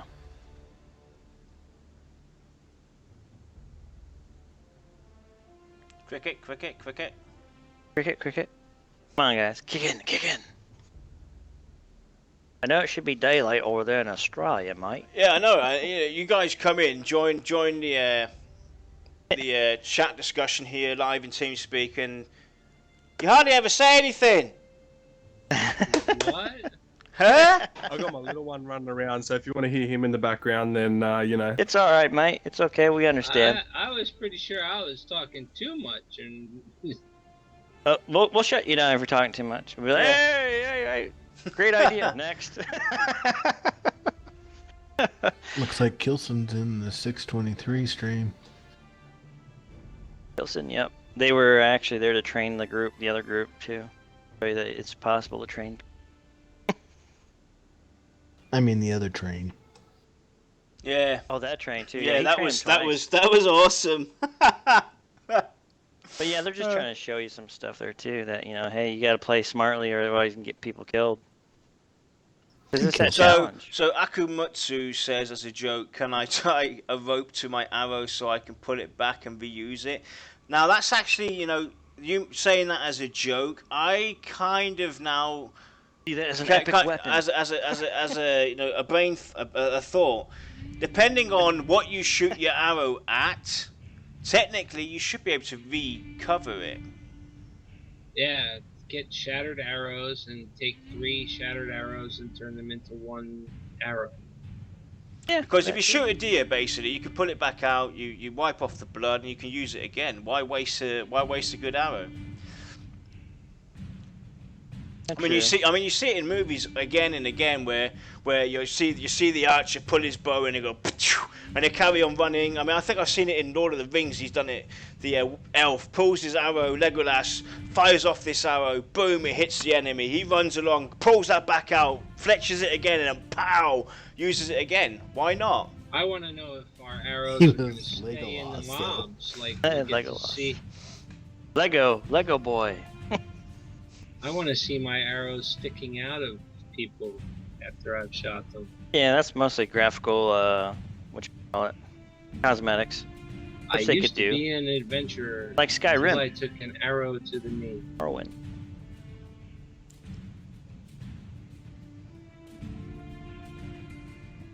Yeah, Oh. I think I do. Go ahead. Oh, did he get cut off? I do not know. Who was talking though? Come on, guys. Come on, Twitch chat. Ask us something, Sorry, man. I've there he got goes. pushed to talk, and I thought I had my finger on the button. No, but what I think would be an awesome idea is, like with fletching, take it even further, and you can have like stat arrows and stuff like that, and they're better against. You know, you can make a heavy arrow that shoots slower. Put like delay on the arrow instead of on the bow as well. True. Mm-hmm. Good idea too. Yeah, that makes the fletching crafting a little bit. Yeah, exactly. Net arrows. Net arrows, yeah, net arrows. And then you could do like flaming arrows and ice arrows and stuff like that. Yeah, that would be cool too. Yeah.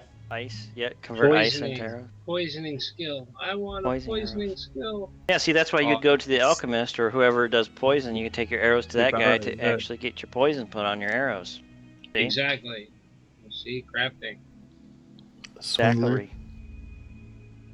There was also, I mean, while we're talking about crafting as well, there was a really cool trade skill quest line in EverQuest in Scars of Velius, and it was this. It wasn't a robe; it was like a shawl.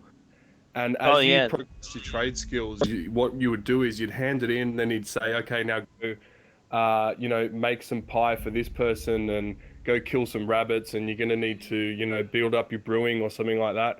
And then they can imbue it, and by the end, you'd have this shawl that was actually one of the best shawls for that slot for your shoulders in the game, because what it had is it had built-in clarity, which would regen your mana faster. Yep, I remember that. Yeah, the Coldane Prayer Shaw quest. Exactly. I was just gonna say. And then the only thing that I didn't like about it though is it just became a meaningless reason to build your trade skills up. If you could involve other people and they have to sort of help you along the way, that'd be awesome. It'd bring trade skills into it without you having to do the trade skill yourself. That's true. Because of that quest, my shaman wasn't able to specialize in alchemy because he ended up going over 200 in cooking because of that quest. Just so you guys know. But I'd love to see quest lines like that are just like that. Quest took me about 6 months to do.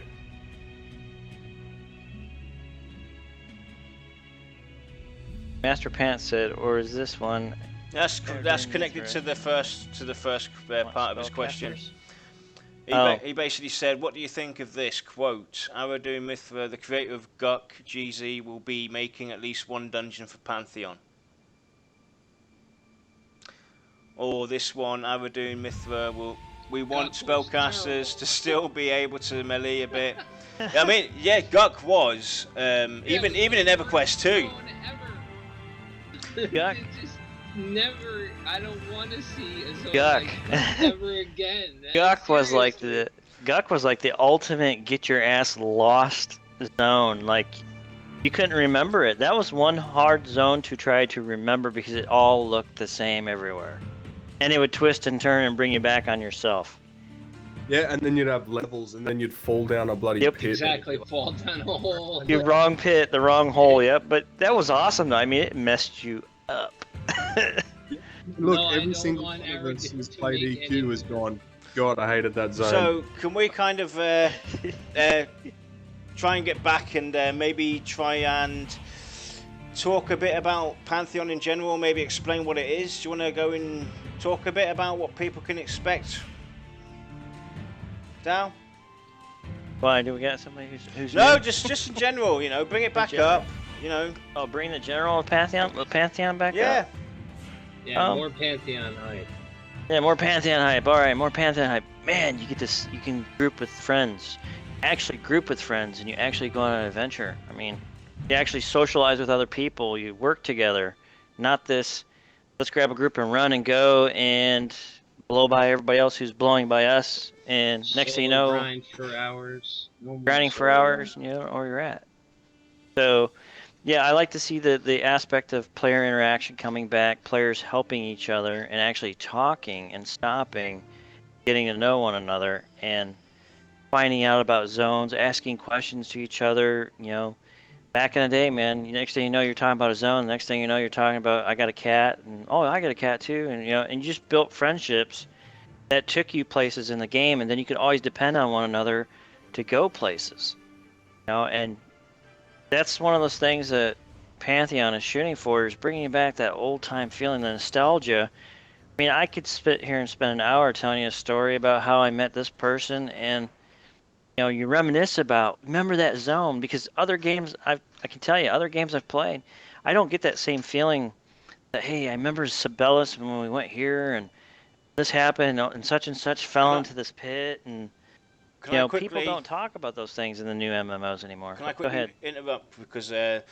right now the second stream at the top stream, basically we had comments about this, people complaining about it looked all kind of muddy and you could hardly tell if the wood textures apart from the stone.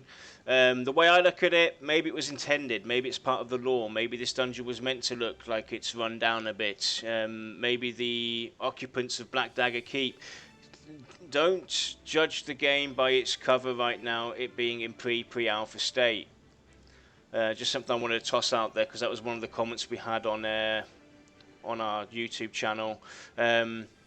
This is the point where he did say this is going to be redone.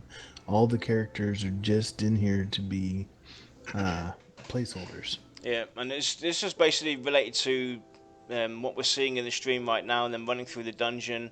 It all looks brown to them. It might have been intentional. You know, have an open mind when you look at this game. That's why I have to. This always gets me. This kind of, it makes me really emotional. Have an open mind. Stop living in the past and stop living in the, you know, theme park era. Have an open mind, people, when you approach something. Don't look at spells and just think about spells, for instance. Think about what you can do to advance the system of spells. Yeah, spells with NPCs. You know, take the word spell before you think about spells. Well, I want 10 spells. Well, how can I attain spells? I go to the NPC, I get them. No, take the word spell, NPC, environment, blah blah blah. Have an open mind, broaden your perspective. Approach the game that way. These guys are trying to bring the genre back to its glory, bring it into a next level MMO, and so should we as a community try and have a more open mind and approach all these mechanics in a broader perspective. That's what I'm going to put out there. Yeah. Until I've gotten my hands on it myself, I can't really say anything about it. I have to try it out first. Go ahead. I can't. That's what I was going to say. With Twitch, you can never really get the same feel. I mean, unless you're actually sitting there playing it. You know, you're still looking at a screen that's looking at a screen. You know what I mean? Yeah. Now, if I remember the numbers he said during this video, he said above ground is about 50% of what you're going to see in the game. Under this underground here is only about 20% of what the environment's going to be. So that's a far variable from the completion. Yeah. So we're waiting for Dow to finish his private chat here. Say again, sorry? No, So nothing. What do you guys think they'll stream next? Well, basically, they asked the community what we would like to see next. So, you know, now's your chance, guys, to get it, you know, get your word out in chat. Write down what you would like to see them do next. You know, show us next, and we'll do it. That's what I said earlier on as well to Dow. I would personally like to see a city as well, like maybe, you know, show us a bit of Throne Fast, if it's even done. Any kind of city that they have done, show us a bit of that if possible. What would you guys like to see more of, or in general? I would also like to see a city myself. Maybe the Gnome City, you know, where they all join together. I want to see more of their art, like what monsters we can expect and that kind of stuff. Yeah, that'd be sick. Like just some renderings, like, you know, even like a real crude map, or, you know, give us a little bit of a layout of one of the cities or something. That'd be sick.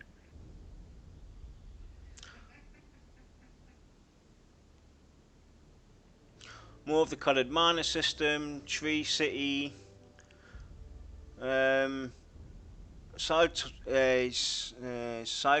Is that what you want to see, or are you just throwing something out there? Okay, sorry, I'm back. So somebody's asking about mounts. Since I heard the world is going to be big, so what about mounts?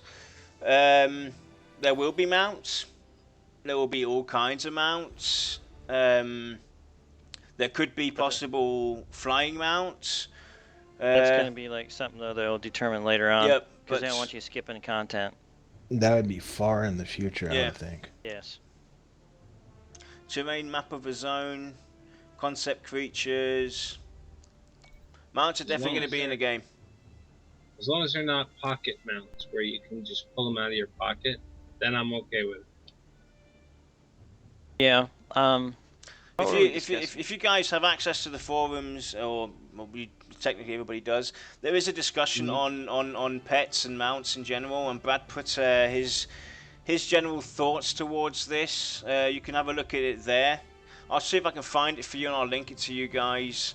You can have a read through that. Don't dig into it and, you know, go ape about it. It's just a general thought process. It's nothing set in stone, but you can have a general look at what they want to do as far as pets and mounts go. So I'm going to bring up the forum, look for it, and while I'm looking for it, Dal, you can, or anybody here in TeamSpeak, please entertain our guests. Yeah, Dal. So what we were saying before is VR said they handed it to us to say what would you guys want to see next, and we were all just sort of saying what we'd want to see. What about you? Say that again, sorry. I'm being distracted on one side. I got some stuff I'm trying to hear. You're right. VR said, what would we like to see next as far as, you know, when they do their next stream? What do you think they should do? Oh, that's kind of a toughie. I mean, I was saying I want to see the city, 100%. See the city? Yeah. Yeah, I mean, that would be kind of cool, too. Yeah, I guess that would be interesting to see, like, one of the cities that's already done. That would be interesting. Because I know they did show some banking working in the game on their first stream. Going up and talk to some of the NPCs. So, yeah, I could see that happening. Like, see actually city setting, what we can actually expect from one of the cities. Like, maybe say one of the human cities. You know, don't give away some of the other races. Because we all, you know, we're all used to using human characters. So, I'd probably say go with the human city to start with. That way you don't give away too much. Because they kind of hinted toward the druids, too. Was it the druids? Or the halflings? I can't remember. I'm trying to think of what it was. The halfling? Yeah, with the halflings, yeah. Yeah, the halflings. So, yeah, I would say that. Go with maybe even show a little bit of the halfling city they were working on. Because that was kind of cool, though. That little short video teaser they did with the pretty trees and the pink. Wild's End, yeah. Yeah, Wild's End. Yeah, maybe show a little bit of Wild's End again. Yeah, that'd be awesome. Nice.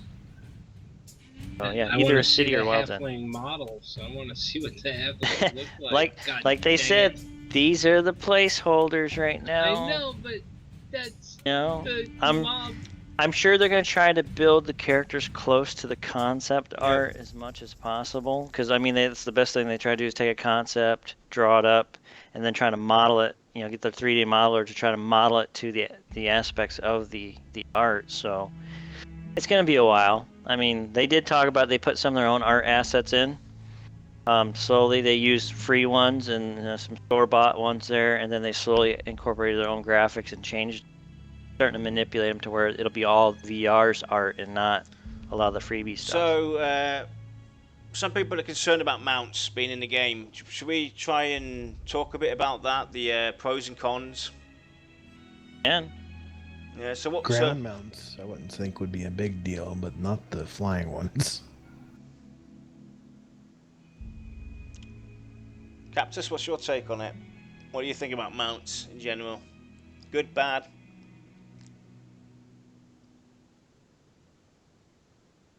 Is he there?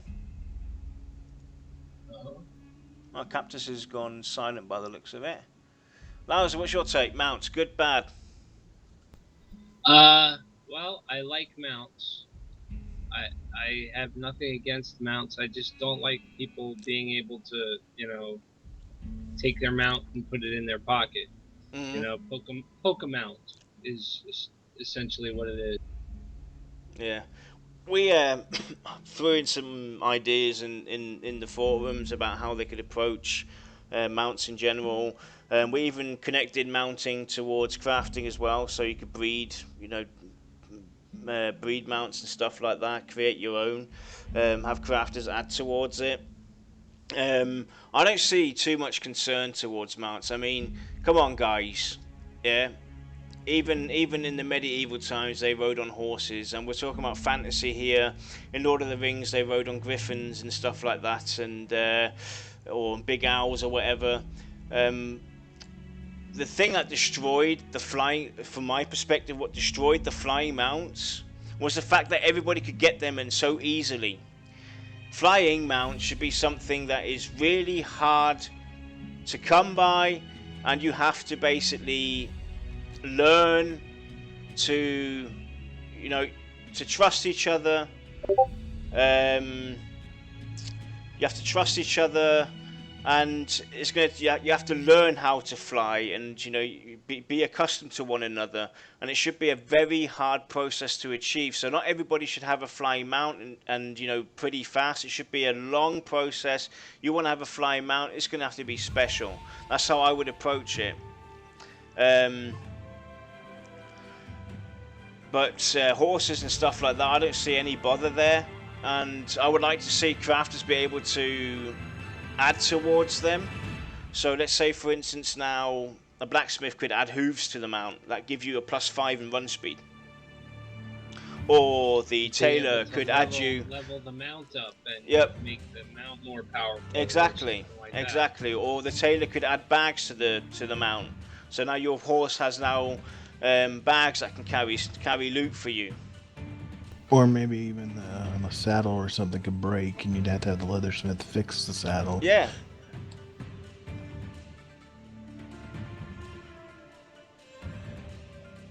Yeah, chocobo's definitely a no-go. I don't want to see a chocobo either. No running on a chicken. No running on a big chicken or a duck or anything like that. Actual mystical mounts, horses. Yeah, maybe bears, wolves, stuff like that as ground mounts. Flying mounts. Or like a griffin or something. Pardon? Like a griffin for a flying mount. Yeah, a griffin or a dragon or something like that. Yeah, but flying mounts. I don't really see a problem there. Yes, I can understand why people would say it takes out a lot of the fun in the game, or the reason why you're running through that dense forest and stuff. So now you can just go overfly it and fly to the next area. That's why I said, if you're going to put in mounts flying wise, it should be restricted. It should be hard to obtain, and you have to learn to trust each other before your mount actually goes off and flies with you. And it should only be short distances as well. And very limited, like single line, kind of like you have to go to one port to the other. Giant warg mount, yes, also cool. So, Akumutsu says, Mounts in Black Desert has a good mechanic. They have a stables where you can put mounts with a limited storage, so you have to find another city or town that have stables to store your mounts. Also a cool idea. Interesting.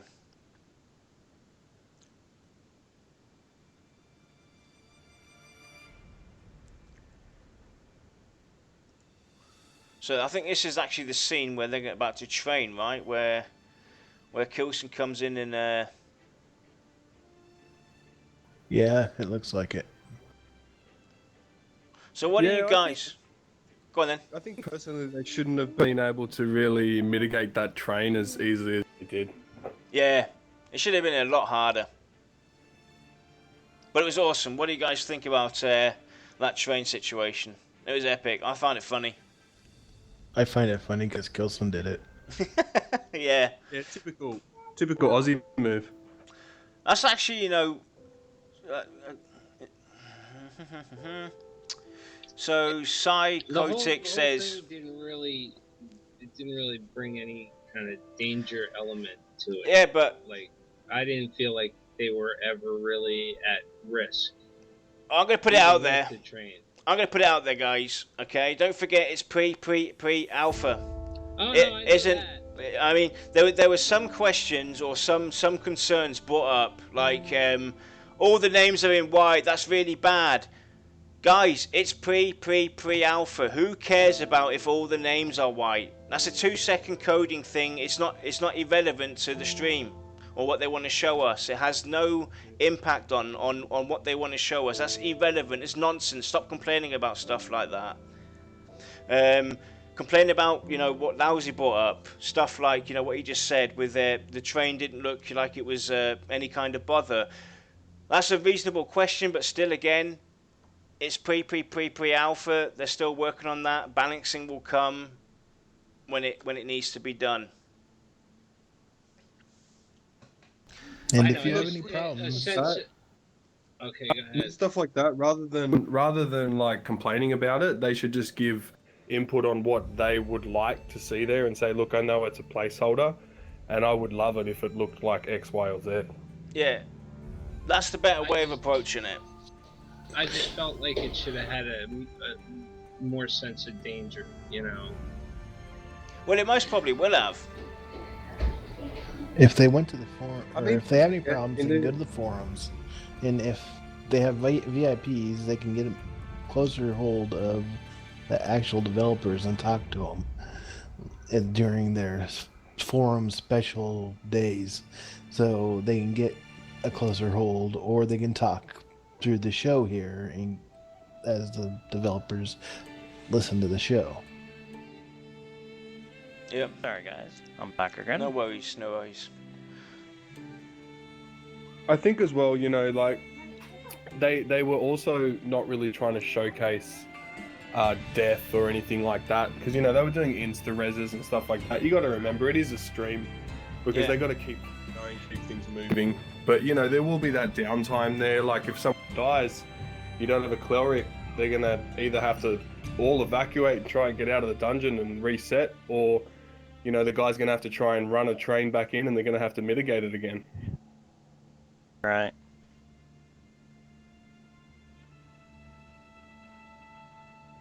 What else are we talking about? Oh, we were just talking about basically some of the stuff that was brought up in chat, the irrelevant questions, like, you know, every name's in white and stuff like that. And we're talking about the train, actually. We're just watching the train. I was asking everybody what they thought about the train situation and what they thought about Kilson training. I thought it was cool. I found it funny. The high need for clerics. Yes, definitely a high need for cleric. But yeah, I mean, a lot of people were concerned about graphics right now, and it's not the concern. I think that's why a lot of people are all screwed up to and wrapped around the axles, because all these MMOs now, the new ones come out just trying to wow you with the graphics. You get sucked in, wow, this is so cool, but then when you go to play the game combat, it's like, this blows, or what do I do? I'm so confused. Seriously, No? all they have to do is watch the last 30 minutes of this video, and they all talk about the graphics issue. I have to be honest, you know, the environment, I find it looks pretty good right now and everything. Characters, yes, of course, I'd like to see more, but it's, you know, it's a pre-alpha, and it's been said like I think 20 times now. Brad's mentioned it, that this is all placeholders, and I can't wrap my head around why people can't understand that. Yeah, I mean, also, one of the world builders, Mont, I followed his Twitch and used to watch his streams back when he was building some of the zones. And when you see that stuff at full quality, like while he's building it, he'll like switch and it just looks absolutely amazing. So he's giving you a little bit of a taste of how it looks. And it's like, you can't just sit there and complain and say, oh, the graphics look shit. I mean, you know, go do your homework, look it up, try to talk to the devs, try to talk to the designers. They can show you some stuff, you know? Exactly. But I mean, in my opinion, I'd be happy if they put this thing out as it is, as far as the graphics stand. I mean, I'm coming from EverQuest 1. That's a big upgrade for you. It certainly is. Oh, yeah. And hey, I'm talking pre-Luceland graphics, or Luckland, sorry, however you pronounce it. Yeah. I mean, I can understand people are anxious, they want to see stuff, and, you know, but we have to give them time, and, you know, stop baiting on the obvious.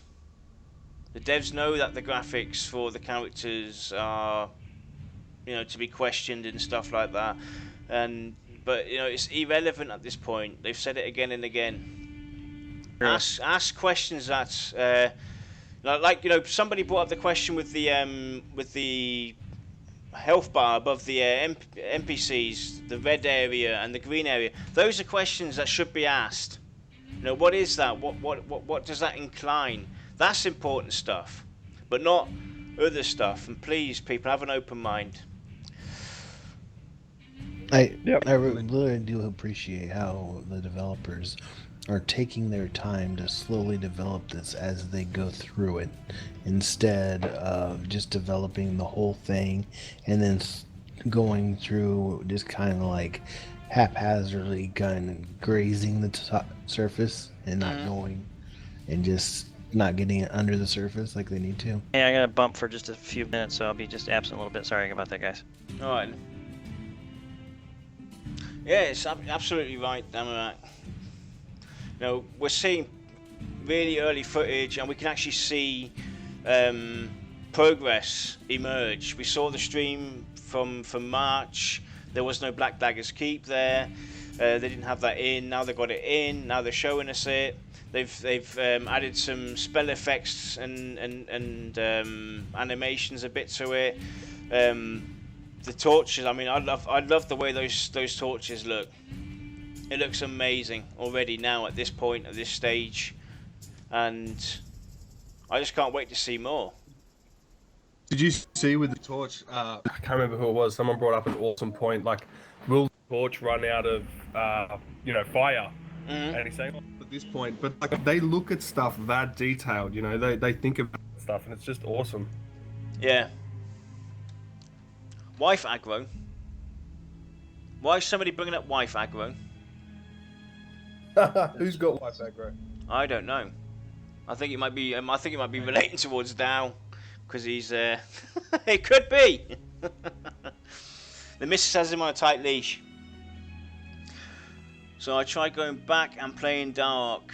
Couldn't bear with the graphics and animations. It felt so cumbersome and awkward.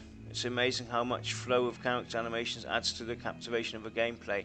You're absolutely right, but again, it's pre-alpha footage. This isn't pre-alpha or alpha or beta footage. This isn't us in the game, hands-on. So that will definitely come. That will definitely come. And when we get to play it, we're going to be happy, and hopefully characters will be progress further along. And quick question, Dark is actually still playable? That game's still around? Wow. I never knew that. Yeah, no way. I mean, Dark had some really cool stuff. I mean, the die system. I'd love to see that again. I'd love to see you be able to dye your armor, your clothing, and stuff like that. That would also add a bit more immersion to it as well for the guilds as well. If you could just change the color of your breastplate or your robe or your leather armor, and let's say for instance now your guild is black and white colors. You have an identifier as well. Then go in there. You know, you can make the guild your guild look really cool. So you're walking down with your group or whatever. I'd love to see dye come into the game as well. Yeah, I feel for you. I understand.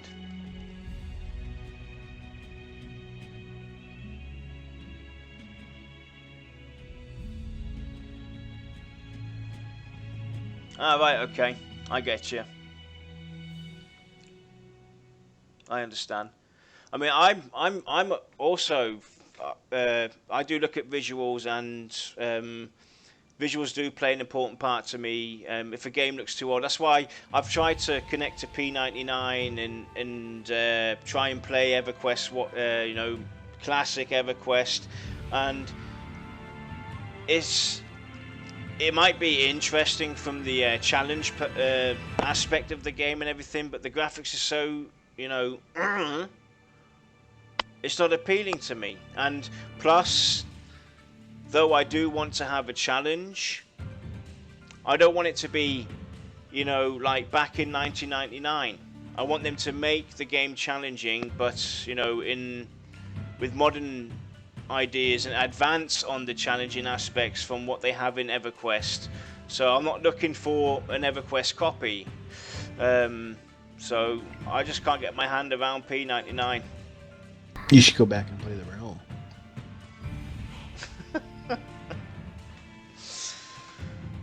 Yeah, no, I totally agree with you.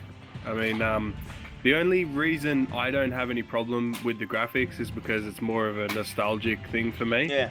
But, you know, I could see that being a problem. I don't even think twice about the graphics, and it's also because I've been through that game before, and I'm now discovering different stuff about it. Where it's like, because I'm already attuned to it, then I don't really have such an issue. But yeah, I agree. Definitely, like modern difficulty, not just like carbon copy of EQ. Yeah. You know, try and advance some of the good systems that they have in EverQuest, and, you know, bring them into this day and age, and, you know, even further. So instead of, you know, a good example of what they've done is like for example, you know, if you don't eat food or drink water, then you know, your mana starts disappearing. They've taken that one step further, and now the environment will actually have an effect on you. You know what I mean? That's sort of the stuff that I love. That it's like they've taken a little aspect of a real old system and they've just totally advanced it. Yeah, and it's basically, you know, they've related to a lot of real life terms as well. Weather affecting you and stuff like, you know, they're trying to bring in some aspects of the real world into the game, because it does belong there. It's stuff I've been screaming for weather for ages, for years and years. Weather, a proper weather system in a game, please. And they're doing it. In the desert. What did you get next? That's a totally different story.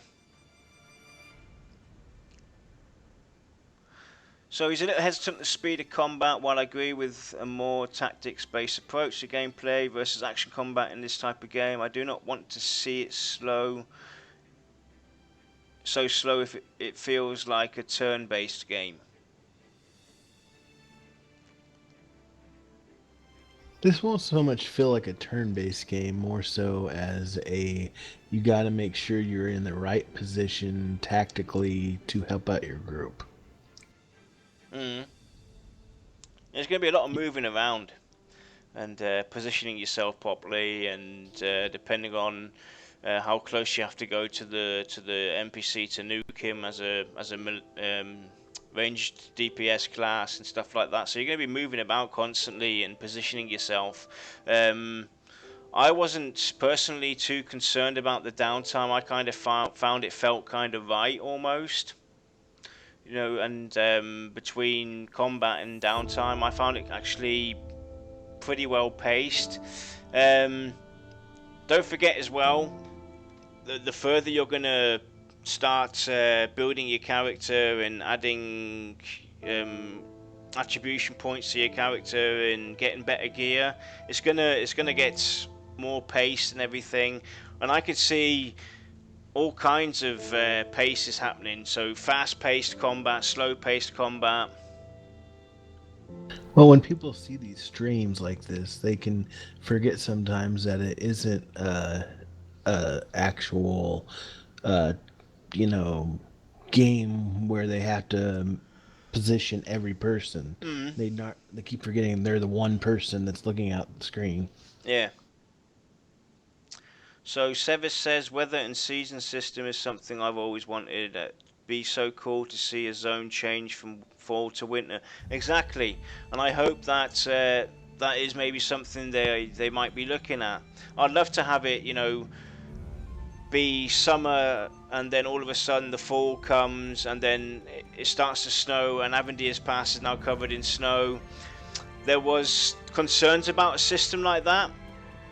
You know, well, what happens if it's always snowing when I play, or it's always nighttime when I play? Because we brought up a night and day cycle where, for instance, the NPCs in Throne Fast, for instance, the merchants, they would open up shop in the morning till the evening, 6 o'clock or whatever. They would close down the shop like in real life, and then the tavern becomes the main place of information, and all the dark and nasty people come out at night and offer you quests that lead you down different paths. So people said, well, how if I'm on this time zone, it's always going to be dark for me. So how am I going to see daylight to see how it's different? Well, there are ways of approaching that. If we look at other games that now have multi-server connectability, User in your channel timed out. You could basically your channel. You could basically set one server on the night cycle and the other one on the day cycle, and you could switch without having any interference, really. So there are ways of doing that, and I would love to see there be winter, spring, summer, autumn. It would be pretty cool. That would be kind of odd, though, to see a whole bunch of characters with a whole bunch of different weather patterns in the same screen.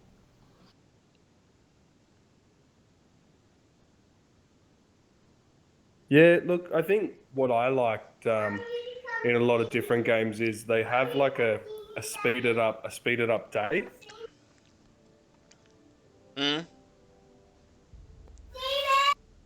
And you know, it'd be like 4 hours for like a full day.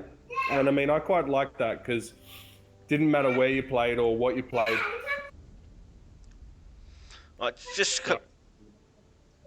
No problems. While you're trying to mute yourself and keep the. Okay. Yeah. So you know, like it'd mean that like everyone could still play together. Like, you know, if I'm an Aussie and I'm on a totally different time zone to you, then I would probably have to go on a different server. Do you know what I mean? Like, yeah. Whereas with a sped up day, it just means that you still get to get all the weather systems in there, but at the same time, you all sort of still get to play harmoniously together. I mean, I don't know if anybody's played Terra. Not a lot of people like that, but Terra had a really cool system. So they had channels in their server. So if I was on Ascension Valley on that server, they had like 10 channels. So what I could do is I could jump from channel to channel. So when channel 1 is populated, overpopulated, and everybody's in that area, I could go to channel 2 and have, you know, nobody around, or channel 3 and so forth. So, or if I'm looking for a certain, you know, world boss monster, I could jump through the different channels and see if he's there, because he's already been hit and whatnot. Also, another way of doing it, so they could basically, let's say for instance now they have the server in the US and we're all on the US, and for you now, you know, it's always nighttime and you want to have it daytime. order that to the channels. They could do that as well. They could have channels where you can jump through it, and for channel 1 it's nighttime, for channel 2 it's daytime, but hey, I still get to play with my friend in the US or in Australia or in Europe or in Asia or anywhere. Basically, that's a good way of doing it as well. Yeah, is that? I mean, explain a little bit further on what you mean by channels. Do you mean like another instance of the world? Or? It's basically the same world, exactly the same world, but it's a different instance. It's kind of like a split server. Yeah. Yeah, well, Yeah, I mean, it's sort of like how Black Desert has it. EverQuest have that with their progression server. Like once a zone filled up, there's like a whole nother instance of the exact same zone. Yeah. I don't know. I mean, it definitely works, but I don't know. It'd be hard to sort of keep that within the law. Yeah, that's a problem they would have to approach. I know, because it's obviously going to be a concern for people. With how can we. How could they implement a full weather system, a full day-night circle, and have people from all over the world that want to play together, that have found themselves, be able to play together without having the restriction of it always being daytime for the one or nighttime for the other, or only winter for the one, and such and such. What we're doing here, Master Pants, is I'm just throwing out ideas. Basically trying to speculate on how a system like this could be implemented, that my friend in Australia and in the US, we can all play together and we all can live through all the different times, night, day, and etc., instead of it always being the same time, because that is a concern and it should be brought up, especially if we want with the dynamic world. I do have one idea, and that could be everybody go by Zulu time on the server.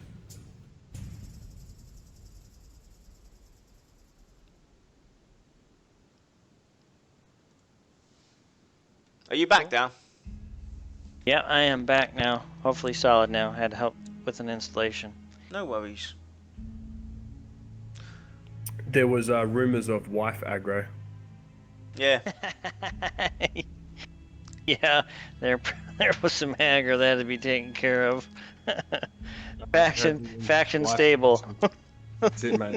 It wouldn't be coffee in his hand.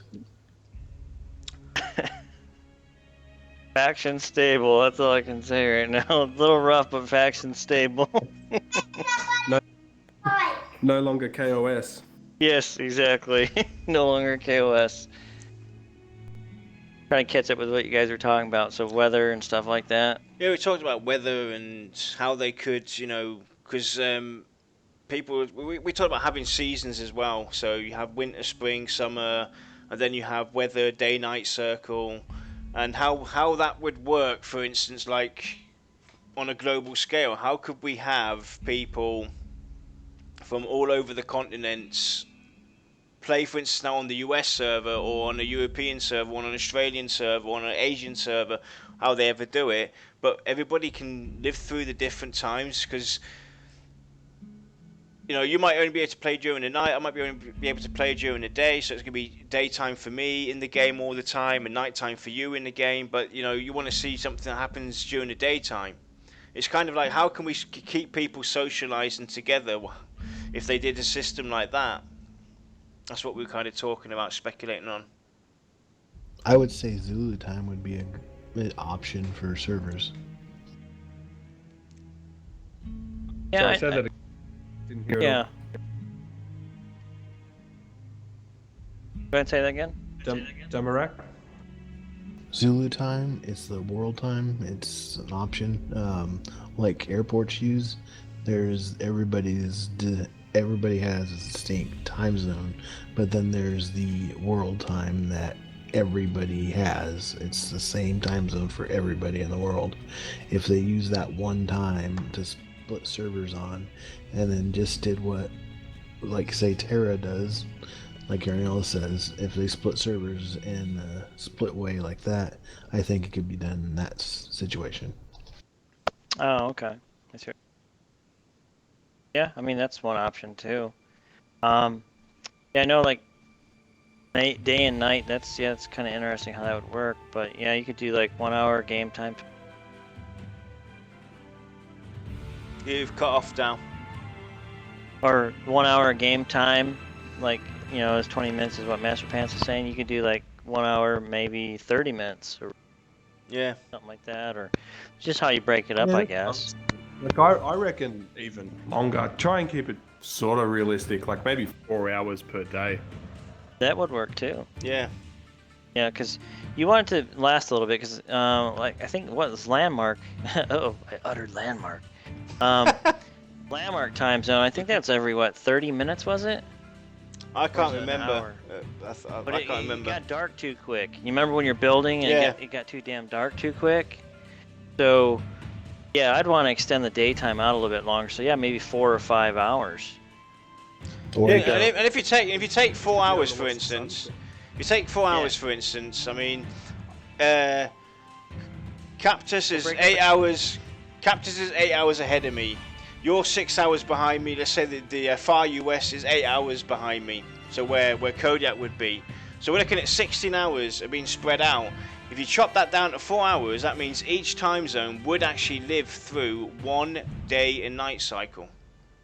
Yeah. At least. Yeah. And I mean, it means that like the average gamer might do anywhere from 1 hour to 4 hours. Do you know what I mean? It means that they would also get a full day themselves. Yeah. True. Yeah, that would work out right too. Yeah, I could work with something like that too. The reason it's good to do it off like an hourly type thing is you could time quests off it. Like, you know, you might have only undead spawn at night, so it's like, okay, well, you don't want to make it too long because you go, okay, I might have to sit here for an hour waiting for nighttime to come. You know what I mean? Yeah, true. Because you don't want to travel through an area because it's full of undead. Yeah, exactly. Like Kithikor Forest. Yeah, I love that. Yeah, another one you could do is all of the primary time zones that need, like the heavy duty time zones that need a server to themselves. They could do a couple servers with day and night on them, and then whenever they need to skip, just make sure they have the split server that does day and night. That way people can actually split over to those servers if they need to from a different time zone, so it won't be overly pushing them. Yeah, that's a possibility too. Yeah, 4 hours of game time. Yeah, exploration questing. That's pretty good. 4 hours does cover a good amount of time. So yeah, I could see 4 hours. Pretty sure that's what EQ1 went off. I remember doing a quest for my cleric for the Aegis of Life, and you used to have to wait for the named mob to spawn. He'd only spawn at night, and it'd be about 2 hours per spawn from memory. So I think it was around, you know, you'd have to wait for evening. So, you know, every 2 hours was about 12 hours in game. Yeah, I think that's pretty fair too, because if you break up 24 hours, what is that? That's divide it. Exactly. About 4 hours, right? Yeah, So, yeah, exactly. it You know, works. you'd have to do something. I'm having a few issues, guys, with the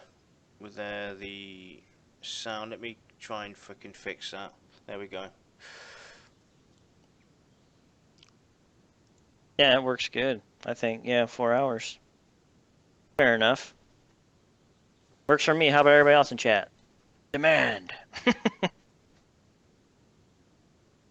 He can't type on his phone. Oh, he's watching us from his phone. Look, that's dedication. He's probably at work hiding in the broom closet. And again, my fucking TeamSpeak keeps on. Jump out and jump back in. That's what I do. Yeah, let me jump. No, it's got to do with the system audio. That's got nothing to do with jumping out. It's just randomly fucking reducing the volume, so I've got to keep an eye on that. Worries to see. Yeah, let's see. Average MMO game session. 4 gamers. Am I being free-to-play. hacked or something? Yeah, free-to-play gamers are split between 1 and 2 hours, which is about right too.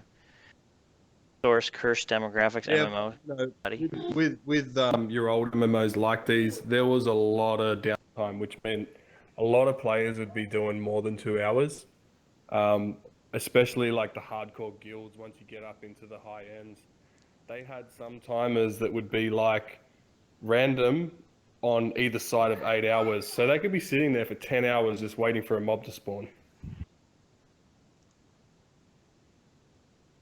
But I still hope they bring back, like, the 1 week to 2 week spawns, like rares. Yeah. I like that. I remember logging in, going to EJ Emerald Jungle, EverQuest 1, and running around looking for Severus, and trying to find him to kill him for the quest and get the bag. Hey guys, it's 6:50 in the morning here, so I think I'm the one ahead. That's dedication for you. It seems like something's going on here with the with my system here, and the volume's gone down again. Wait, what's happening? The volume keeps on going down from my main audio system audio is lowering down the TeamSpeak every few seconds, and it looks like somebody's on my system, dude. Well, let it go down. And then let's see if you keep talking. We'll see if we can hear you. Maybe it's just something weird. Windows. No, that's not the problem. The problem is people in stream can't hear you. Then I can hear you. No, people in the stream can't hear us. We come across very low. It gets too low. He's broadcasting. You got like any remote systems on or anything? Nah, it just happened. Music stopped playing. It went on pause, and the audio went down. Did your Windows Media Player just pop up? Windows Media. Yeah. I was just gonna say. I just saw something flash. That made your Windows Media Player. Yeah, you're all over the screen, brah. Look at that. I think I see something hardcore naughty. What the hell is going on? There we go. I brought the freaking TeamSpeak in the freaking stream. Awesome. Yes, you did. And audio's gone down. Dun, dun, dun, dun, dun. What the hell's What going the on? heck? Look at you. You're causing issues. I didn't do anything. See, the music stopped again. All by itself. I think somebody's on my system. I think I'm getting hacked by somebody. That's weird, Because the mouse, if you look at the mouse on my screen, look at my mouse on my screen. You can see it jump every few seconds, like somebody's accessed your mouse. You see it flicker. I'm waiting. Look on the Skype shared screen. Yeah, I'm watching, bro. I don't see it Watch. moving. The mouse is there, and watch my TeamSpeak drop down in a minute. There you go. Boom. I didn't do anything. Okay. Can anybody hear you in the stream right now? They can hear us, but we're very, very dense. We're very, very quiet. Somebody just said, "Are you using Discord with TeamSpeak?" Yeah, kill your Discord because I hate Discord. I tell you what. Yeah, that could be screwing with it. Because I've had Discord sit there and interrupt me while I'm on Facebook, and it'll freeze everything up when somebody transmits a message. Yeah, I've gotten a couple of Discord crashes like that. Yeah, I hate it. It's just That same thing again without Discord. That's weird. That is strange. Are you running TeamViewer? Nope. Hey, I'm running TeamViewer. Nobody gets on my system unless they hack me. Yeah. Anyway, we're cut. Lack Like of what they've sleep. done He's now. going crazy. Yeah, I think that's what it is. No, you guys see it. You guys actually visually see it happen He's saying on Skype. There you go. Yep, I just watched it drop. Just both Minicam and that one. Here's my hands. Look, here's my hands. Okay, I'm watching. Yeah, my hands are here. I ain't doing anything. I'll And then prove it down to you. goes. Whoop. Watch the audio bar. Okay, I'm watching. Yeah, did you close Discord from the system menu? Like I actually closed. close it? Yeah, I closed it from. There you go, and it's gone. Boom. Wow. You have like volume controls on your keyboard. Maybe your keyboard's bugging out. Nah, the keyboard's fine. Keyboard's that's absolutely weird, fine. That's Or weird. do you got Could it that be micro? that program that was messing up on you earlier? Yeah, like that. Does it have like the volume sensitive? So when you're talking, all of a sudden it'll lower your volume in your microphone. It'll like step it down. No. I haven't changed anything on the system since we did our last stream, and it goes down again. No, I mean you reset it earlier, and you said there was some bugging out in that program. Yeah, it could be that program, dude. It's the ghost. Brad No, this I've way. reset. I reset OBS. I reset OBS. We're not. I'm not streaming off of The that. Fiery Avenger is taking over. Yeah, this is weird. So anyway, we got anything else to talk about? Because I don't know how long we've been going for. Let me have a look. Let me check. What does OBS say? We've been Oh my God, 2.5 hours, guys. 2.5 hours. That's pretty good. We've entertained everybody for 2.5 hours. Yeah, I don't want to hear about dedication from anybody here. Yeah, don't harass me about dedication. Right? Yeah, that's it. I've put in all my stream time for the next year. Crap. So I think we'll No, call but it. it's I think we'll call it then. We're going to the closing statements and everything, because we kind of drifted off. And Did since we? I'm getting, yeah, we kind of drifted off and talked, and you were gone half the stream, dude. Yeah, just a little bit of ADD, but not that much. Yeah, so Oh. we'll go into the closing thoughts and everything, and then we'll tune out. So we'll start with our guests. Lousy, you're first. Your closing statement. I'm going to try and keep TeamSpeak as loud as possible. So shoot, dude. Well, bomb. Tau Lurker is also lousy. He knows me by my character name, but in chat I use Tau Lurker. I'm excited, and mostly because I know Brad and I know what he's driving for, and it's the type of game that I want. So, it's really early to be saying anything negative, but it's also, there's a lot of. So I just want to be able to, be involved in the process, maybe eventually be able to beta test and, have my input listened to. So that's kind of why I came and hung out with you guys, and I appreciate you letting me in. Awesome, nice. Captus, closing statement. Yeah, no, I just wanted to thank you guys for letting me join up with you. I mean, VOT as in general, I think you guys are definitely aligned with the way I like to play the game. If anyone doesn't know, I'm going to be heading up the Aussie side of things, and that doesn't just go for Australia, that's whole Asia Pacific, Australian Eastern Standard Time, but New Zealand, even, some of the Asian guys, well, I like to play with them. I've got some mates on P99, and we're going to be coming over as soon as the game goes into alpha. And yeah, I mean, I'm really keen to get into this game and just sink my teeth into it. Been waiting for something like this for probably the last 10 years since I jumped out of EQ1. So yeah, happy to be here, happy to be on board, and can't wait to see more from them. Awesome, nice. Damn alright.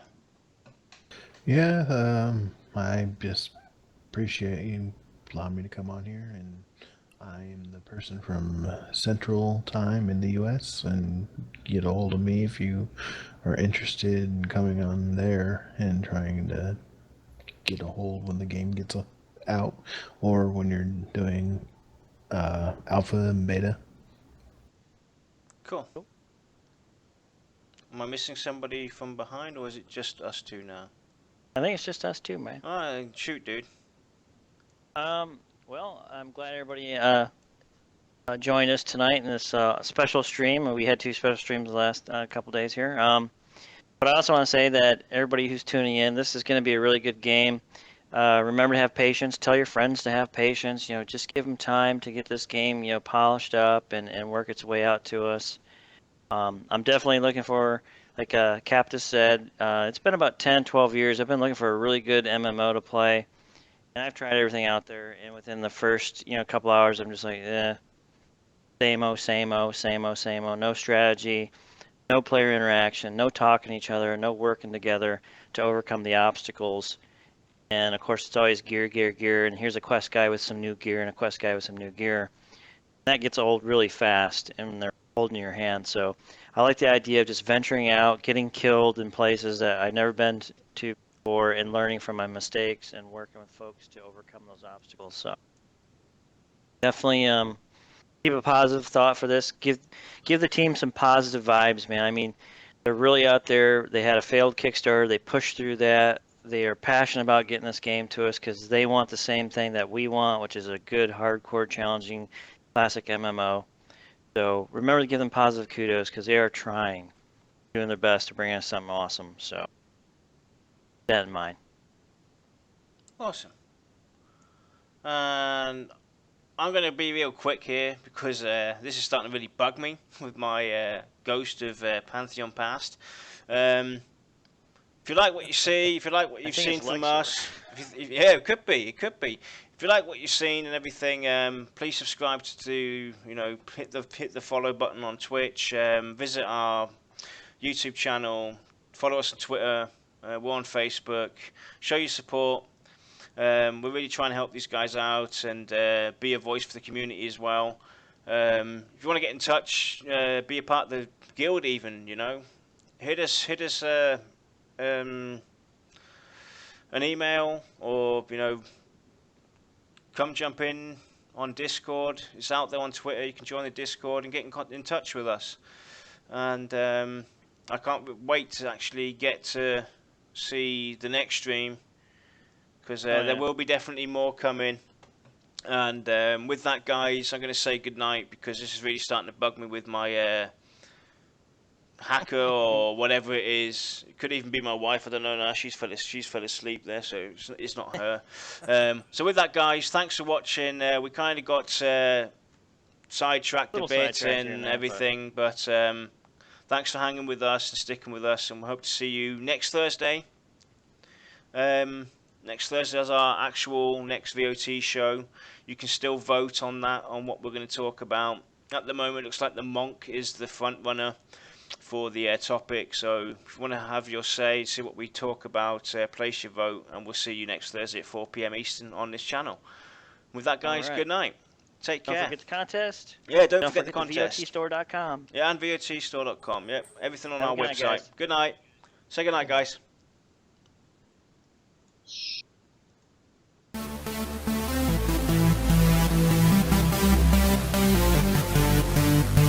Thank you.